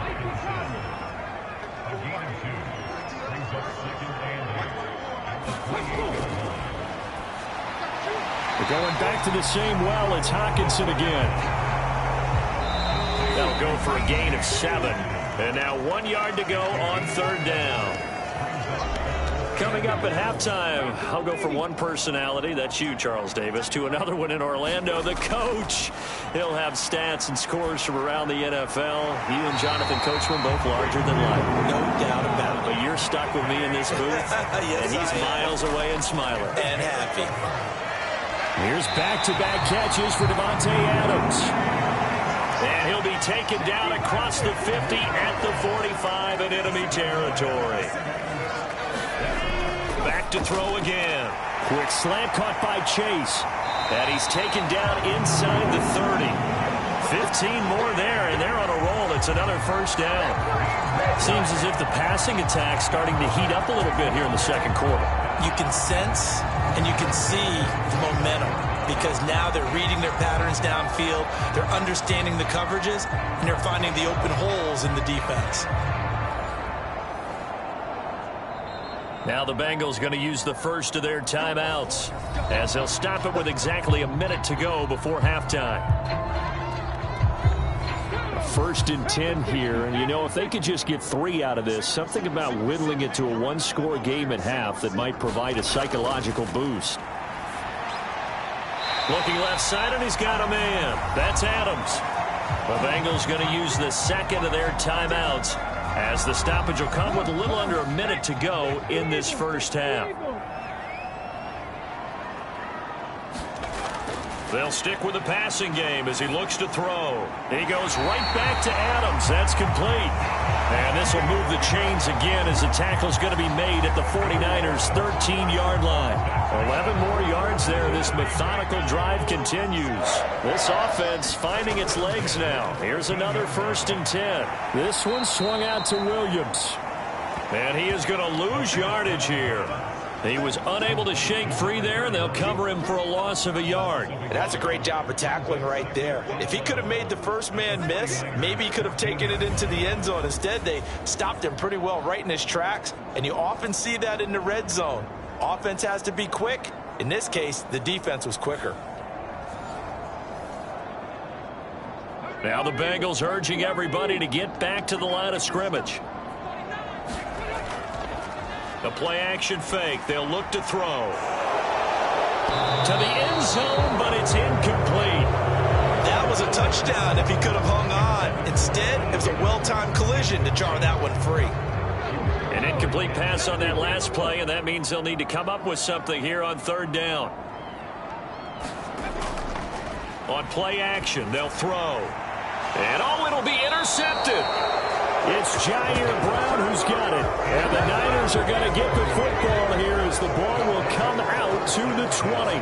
Charles, one thing that he referenced to us yesterday was his confidence fitting the ball into any window, but obviously that window was a little too tight and it was closing in a hurry. And he was talking to us about having anticipation in making those types of throws. Down near the goal line, I don't think you can anticipate it as much as you need to see it open. You've got to be precise with your throws down here in the red zone. That one goes into double coverage, and he gets picked off. So we have reached halftime here in the Thursday night opener. As we'll head down to Orlando, that's where we find our man Jonathan Coachman at our EA Sports Halftime Report. Coach. All right, Brandon, good to get another season underway. We'll get back to you guys for the second half of the season opener. But first, let's take a look at what's still to come here in the opening weekend of the NFL season. Some good games to look forward to in the early window, especially the one in Baltimore. A big one coming up for the Ravens, as they'll have to do battle with the Denver Broncos. Out on the West Coast, more good stuff in the late afternoon as we'll be watching the game at SoFi Stadium. Well, it will be the Chargers taking on the Minnesota Vikings. And then on Sunday night, the national audience in for a treat. They've got a good one lined up between the Dallas Cowboys and the Philadelphia Eagles. We were treated to a solid first half out of the running back, Breece Hall. He wound up finding the end zone on a touchdown run to help give his guys the advantage here at the break. All right, Coach, thanks very much. Fine work as always as we welcome you back for quarter number 3. We'll see if week 1 fatigue becomes any kind of a factor as we are back underway in the second half. No run back here to begin the half, and we will start at the 25-yard line. The Bengal offense now with a football first here to begin quarter number 3. And right out of the gate, they face what you'd think could be a pretty important drive. I would say so. You know, they're down 2 scores. That's not the end of the world. It wasn't the strongest of first halves, but for them to start calling back, they've got to start putting a little pressure on that defense, start cutting into this deficit. You can't have 3 and outs and expect to get that done. 2nd and 4. Going underneath, he's got Hockenson. 7 yards there and a first down.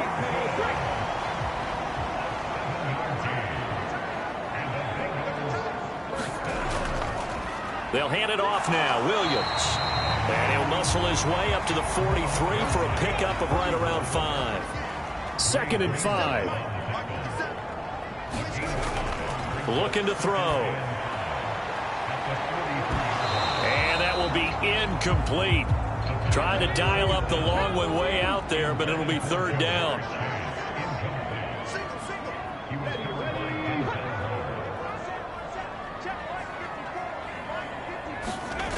Back to throw. Work in the middle of the field, and he's got a man complete. And this will move the chains again as the tackle's going to be made at the 49ers' 44-yard line. That his first catch so far. They've held him under wraps, but he's got a first down there. And that's one of the better plays we've seen this offense put together so far. They haven't been able to get on track much at all. But listen, they're only down a couple of scores with the rest of this quarter and the entire fourth remaining. So, stranger things have happened. Still in search of their first touchdown of the game, but they're on the move. 1st and 10. He'll look to throw. Room to maneuver at the 35. And finally down at the 32-yard line. From the 32 now, here's 1st and 10. They'll look to throw again. And he can't get rid of it. He's taken down. But Nick Bosa so quick on the outside, he gets in there to bring him down. But defensively on the previous play, they gave up a pretty good chunk of yardage, but right there, they got a good portion of it right back. And if we just flip it around from the offensive perspective, took a nice step forward, and how about a couple of leaps backwards after that play? They've got to figure out a big call coming up here to try and gain that yardage back. Don't need it all back at once, but you figure they're going to need something here. 17 yards to go on 2nd down. Now a nice throw here right side. He hauls it in. They'll wind up getting 10 back as that sets him up for 3rd down.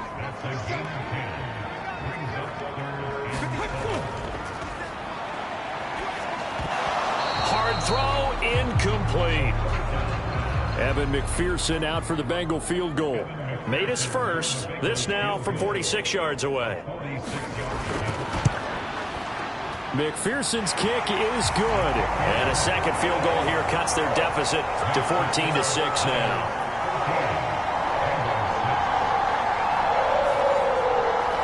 So they were facing the deficit coming out of the locker room at intermission, and at least they're able to get the field goal to cut into that deficit. Yeah, now your offense feels pretty good about itself, right? A little bit more up to speed coming out of the break. You turn to your defense now and say, hey, we got 3 there. We're chipping into the lead. Can you help us out? Hold them. Let's get the ball back for us.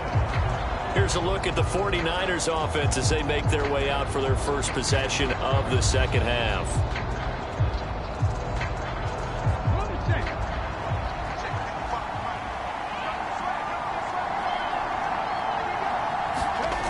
They'll try and start this drive in the air. That's complete. It's Brandon Ayuk. And he'll get this up past the 25 before he's out of bounds.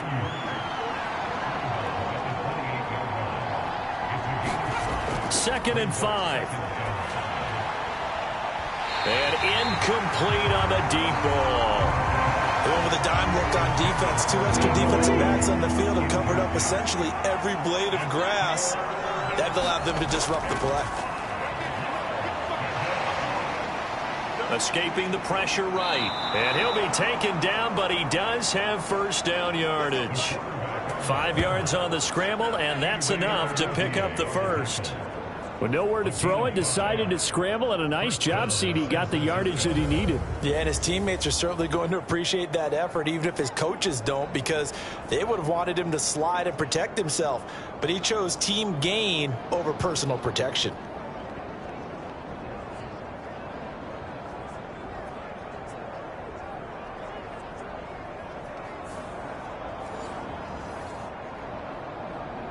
So they'll come up first and 10 now from the 33. They'll look to throw here. He throws it on the move, but can't connect as that falls incomplete. Here's second and 10.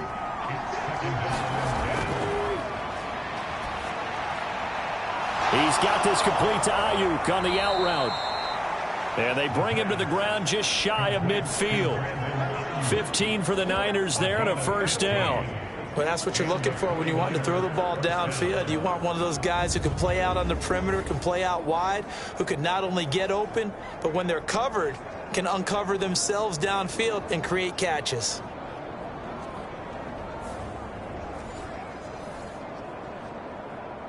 Two first downs have them up near midfield now on first and 10. They'll set up to throw. Throw over the middle. He finds Williams. And he gets this inside the 35-yard line. Another strong gain on the last 2 plays. They've moved it a combined 33 yards.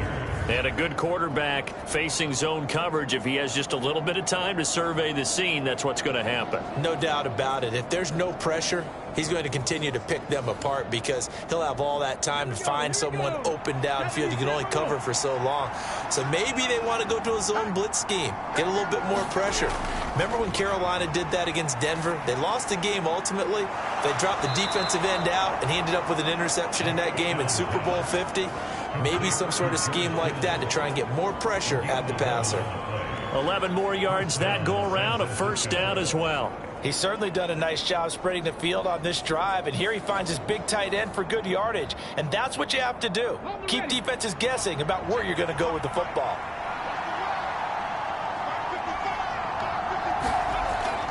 Again, he'll drop to throw. And a flag comes in as that one falls incomplete. Well, let's see who this is on.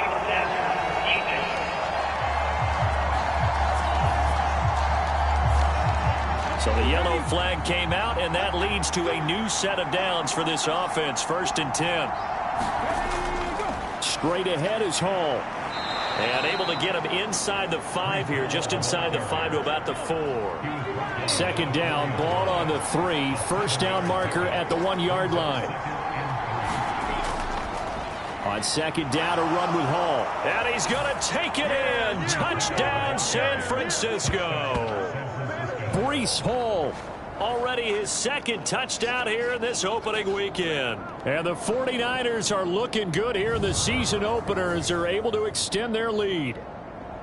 That seemed pretty ideal there for the offense, Charles. You take a little bit of time off the clock here in the third quarter, decent length drive, and you pad your lead as well at the end of it. And what it does is let you feel like you're in control of this game, even more so than a 2-touchdown lead, right? Because you have taken that time off, as you noted, which means they couldn't get you off the field. You ran your playbook the way you wanted to, and you gave your defense some rest.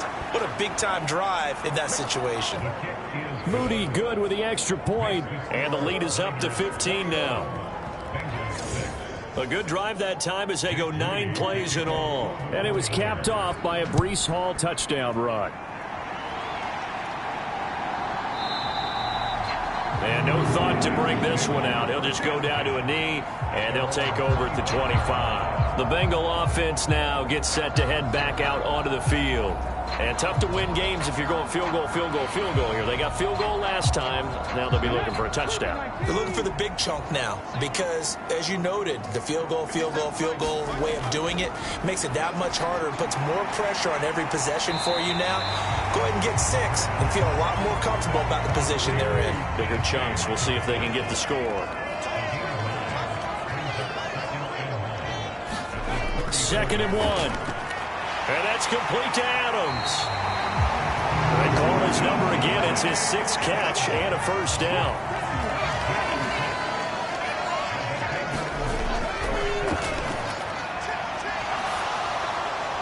Now a throw here to his running back. And he'll get it out a couple yards shy of midfield at the 48. 2nd down and 3.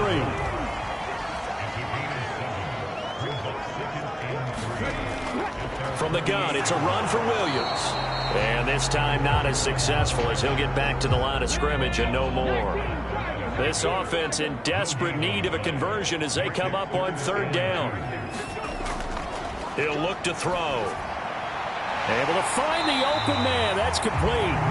And this will move the chains again as the tackle's going to be made at the 49ers 40. 12 yards there as they keep this drive rolling. It's another first down. Gotta say, I was a little surprised to see him, Charles, come out in the shotgun on 3rd and less than a yard. Yeah, but the way the NFL is nowadays, we hardly ever see anyone really run for it on short yardage. So they're going to throw the football more times than not. That was a nice, easy rhythm throw right there, and they pick up the first down. So from inside Niner territory now, this is 1st and 10, right at the 40. This will be stopped about 2 yards shy of the marker. 8-yard gain, 2nd and 2.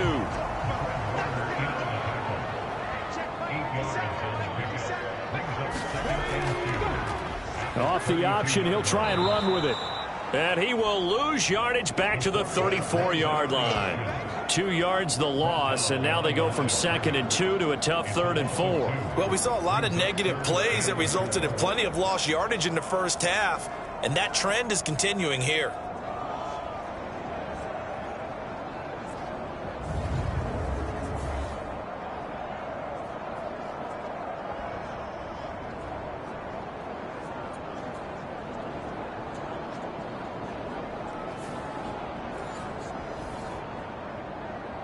This will be the 8th play of the drive here. 3rd and 4.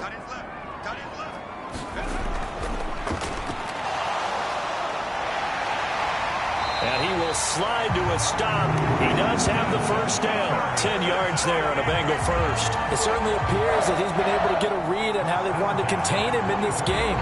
He's seen some places where he can beat them in big spots. And right there, he slides in with ease for the first down.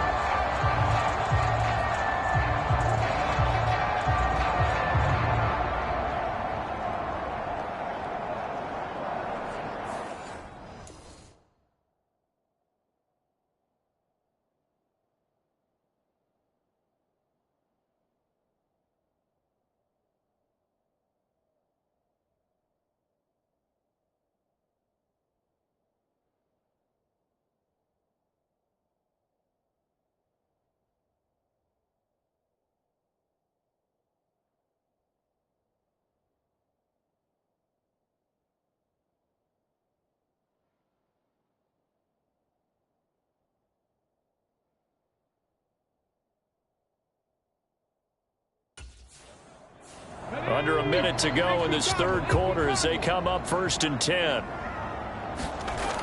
Now they'll switch it up here and look to throw.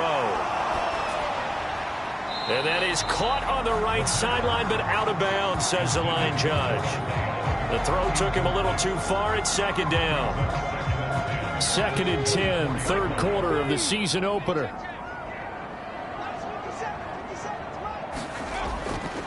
On the ground, this is Williams. And running room scarce here. He's going to be stopped in his tracks at the line of scrimmage. Right where this set of downs started, they need a full 10 here to pick up the first down and move the chains. On 3rd down, he'll drop to throw. He'll drop this down to Williams. And he will be very close to a first down, but I see the closed fist of the referee, and that means 4th down. 1 quarter remains here in this Thursday night matchup. You're watching the NFL on EA Sports. Back now in Cincinnati. It's the Bengals. They've got the football, but they trail here as we get rolling in quarter number 4. McPherson's kick is good. And they're hanging around here as the lead's down to 12.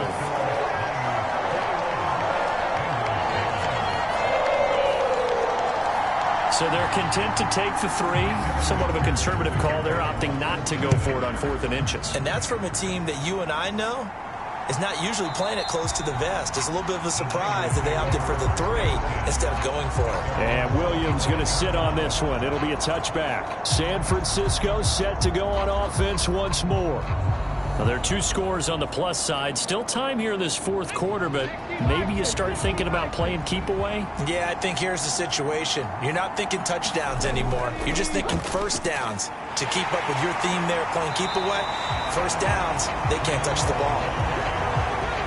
Credit him with a 1-yard gain there to make it 2nd and 9.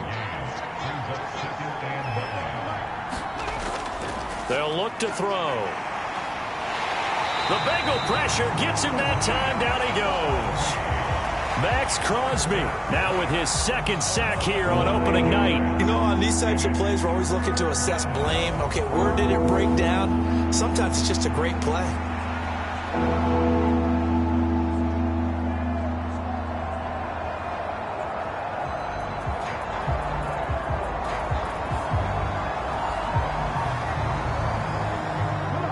The offense on 3rd down tonight, they've been near perfect. 4 for 5 to this point. This will be a tough 3rd and 18. Back to throw here. He gets it underneath to Hall. And he's going to be taken down. Plus, there's a penalty flag in the backfield. They may get 15 more on top of this.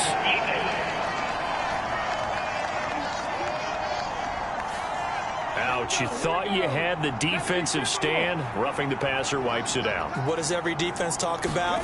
3 and out, right? Thought they were able to get off the field.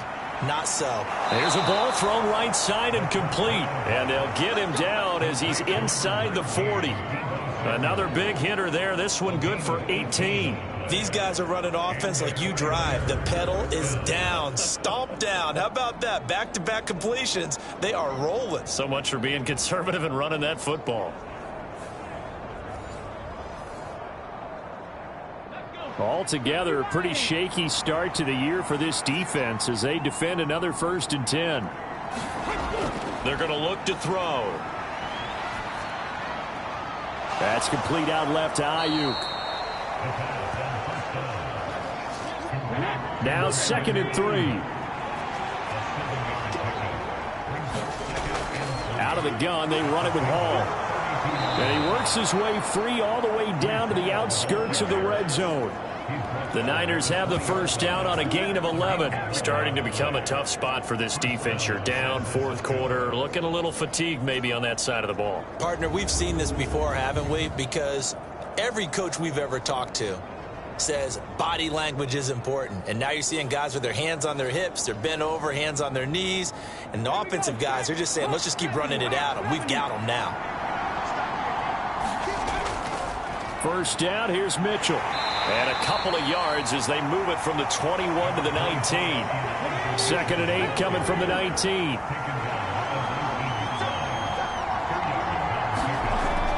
He'll drop to throw. That's caught by Ayuk on the slant. And the Niners are going to have a first and goal as the tackle made at the 10-yard line. A good chance now to put this game on ice. This is first and goal. They'll set up a throw. And it's complete. In the end zone, touchdown 49ers. Jamison Williams from 10 yards out. And the 49ers are closing in on a winning start to the year as they extend their fourth quarter lead. Turning into a really good performance on the road. Week 1, you're just hoping for that first win. It's tough to do it away from home, though, but they're looking strong. It certainly is. Any road win in the NFL. And now before we get to the extra point, remember all touchdowns do have to be confirmed by the replay official. They're taking a peek at whether or not those feet were in bounds, and obviously a big call here in the end zone. And not just the feet. How about the hands? How's the ball possessed while the feet are hopefully getting down in bounds? That's what they're trying to look at to see if it all comes together. So they called it a touchdown originally, and this will stay a touchdown after the video review, so they had it right. Moody good with the extra point. And that will make this a 19-point game. So that drive takes him down the field in 8 plays. And it was Jamison Williams wrapping things up with a touchdown.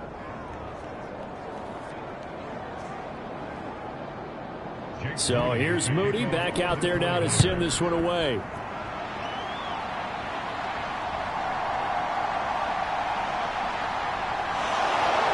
And he'll be tackled just shy of the 25.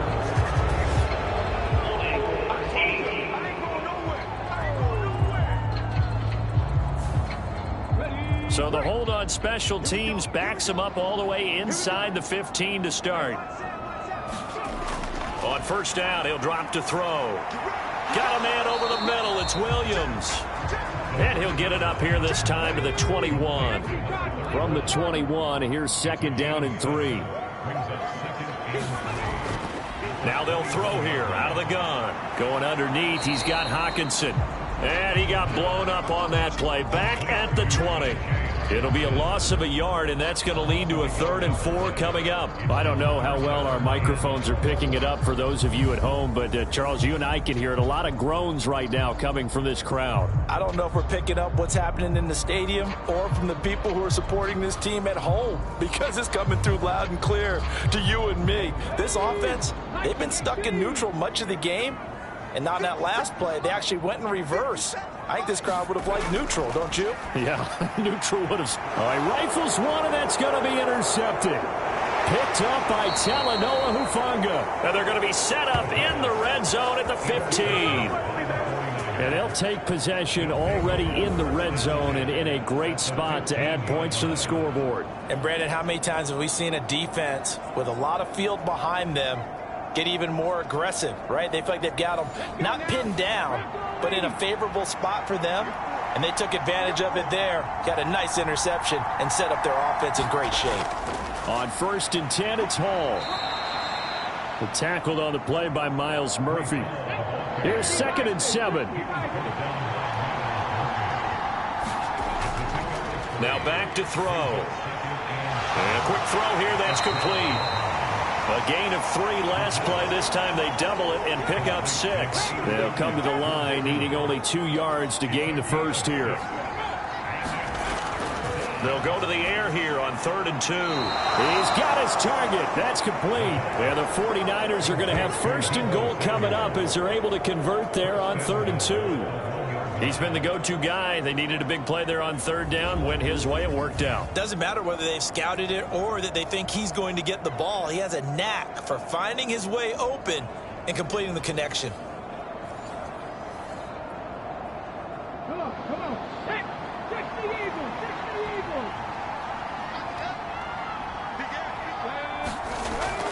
They'll try to run with Hall.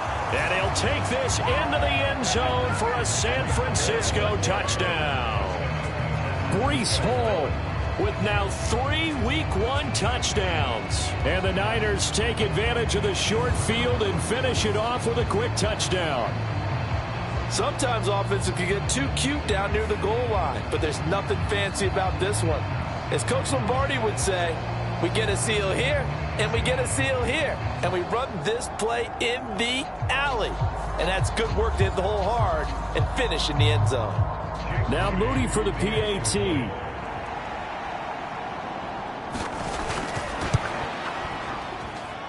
And he's been a busy man, 5 for 5 now as he knocks another one through to extend the lead. Just a 4-play drive that time. And it was capped off by a Breece Hall touchdown run. This taken in at the goal line. And they'll start this drive just across the 30. Pretty nice work on the return. So now the Bengal offensive unit back out onto the field. And whatever promise they showed in the preseason has not translated into week 1 because they have not been particularly competitive here at home, no less. So these fans just kind of beside themselves right now. A pass there over the middle to start things out. And they get him down, but not before he takes it across the 40-yard line.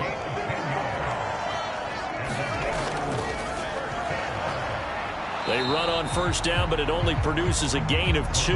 It's second down now.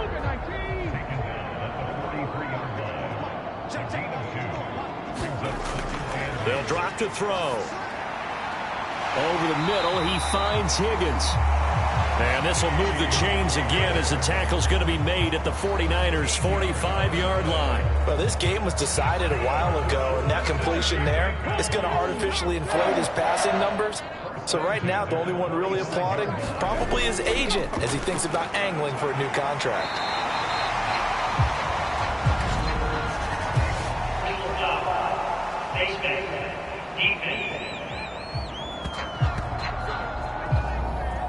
So it was already a gain on the completion, but tack on some more with that penalty. Absolutely. No matter what angle you're making the tackle from, you can't grab the face mask, and that's just putting your defense on its heels just a little bit more. So the penalty yards marched off on the face mask. Here's 1st and 10.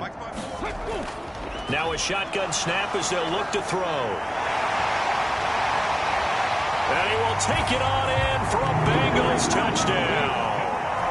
A 23-yard run. And the Bengals are finally into the end zone here in this 4th quarter.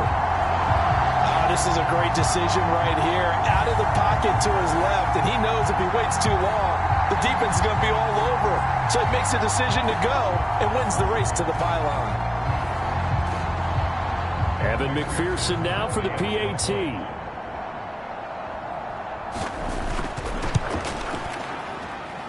And that'll make this a 19-point game. A drive there of just 4 plays. And a long run there in the end to top it off. So still lots of work left to do, but here comes the onside kick. And the 49er hands team does its job. The 4th quarter, they felt like they needed the football back. Unfortunately, they couldn't get it. And I know we brought analytics into the game, and someone has said here that the data says that when a team's expecting an onside kick, 80% of the time, the team expecting it, they do actually recover the ball, which is what we saw here. I just wonder if that number is much more of a anecdotal type of a number. Kind of like when the coaches tell us, well, when you score on special teams, 93% of the time you win the game.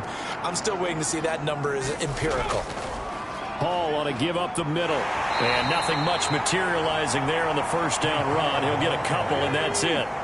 From the 46, here's the 2nd and 8.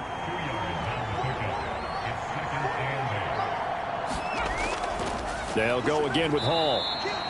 3 yards on the pickup. That's going to set up an interesting 3rd and about 4 to go. Coming up to the line, and they will need to run another play here before the 2-minute warning. Out of the gun now on 3rd down. Connects with Kittle underneath. And this will not be enough. On 3rd and 5, he only gets 3. And just 3 yards on the catch there. He couldn't get away. And that'll bring up 4th down.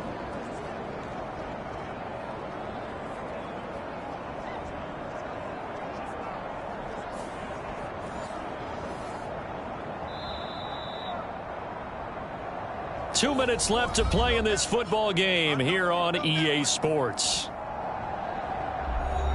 So it's 49er football here as we get you reset. And with things looking pretty good on the scoreboard, they're going to keep the offense out there and go for it here on 4th. And boy, is he close. Did he get there? No, they're going to say he's short of the line to gain. Kyle Shanahan, an offensive mind, but his guys stopped up short. And the Bengals will get the football back.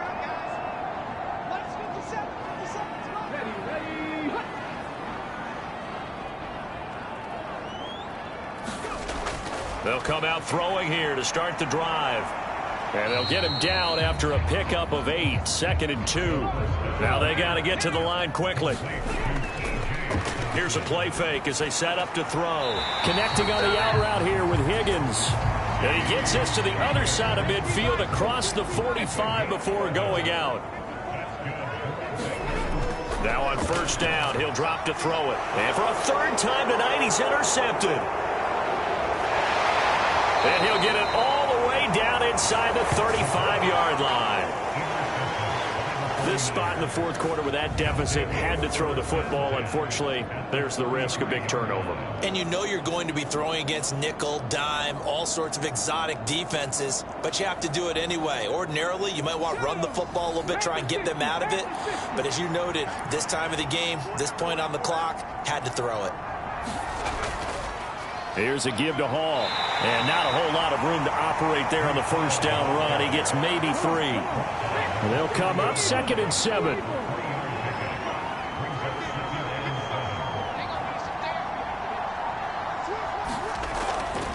They'll give to Hall. And he's able to work his way down inside the red zone to the 19-yard line. 60 yards for him on the ground now on 18 carries. Another example of this offense really having their way, Charles, and another big chunk play there on the ground. And when you look at the defense, they've got to do a much better job of wrapping up when they tackle. A lot of great opportunities continue to slip through their fingers, as do the runners. So here's a 1st and 10 now down inside the 20.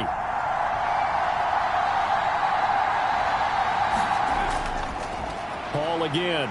And this time they were waiting for him as he'll be knocked down before he can get back to the line of scrimmage. He'll lose a yard there, and it's 2nd and 11. Well, partner, tonight was a great way to kick the season off. That before the game, probably as much pomp and circumstance to start a season as I can ever remember. And this is just game 1 of many to come sitting next to you. Really looking forward to it. As am I. Great to be back in booth with you for another season. Great to get this year underway. You and I both know interesting is going to be the word. An extra week now is part of that newer 17-game season. What a fun opener tonight. We know the better games are still on their way, but I'm glad that we got started. So for San Francisco, they start the season with a great win on the road here in the Thursday opener. And they'll get a few extra days to get ready for next week. Meanwhile, for Cincinnati, they obviously fall to 0-1 with the defeat. And they'll be on the road next week as they get a date with the Jaguars in Jacksonville. So for our entire crew, alongside Charles Davis, I'm Brandon Gaudin. Thanks for watching, everybody. We'll see you next time.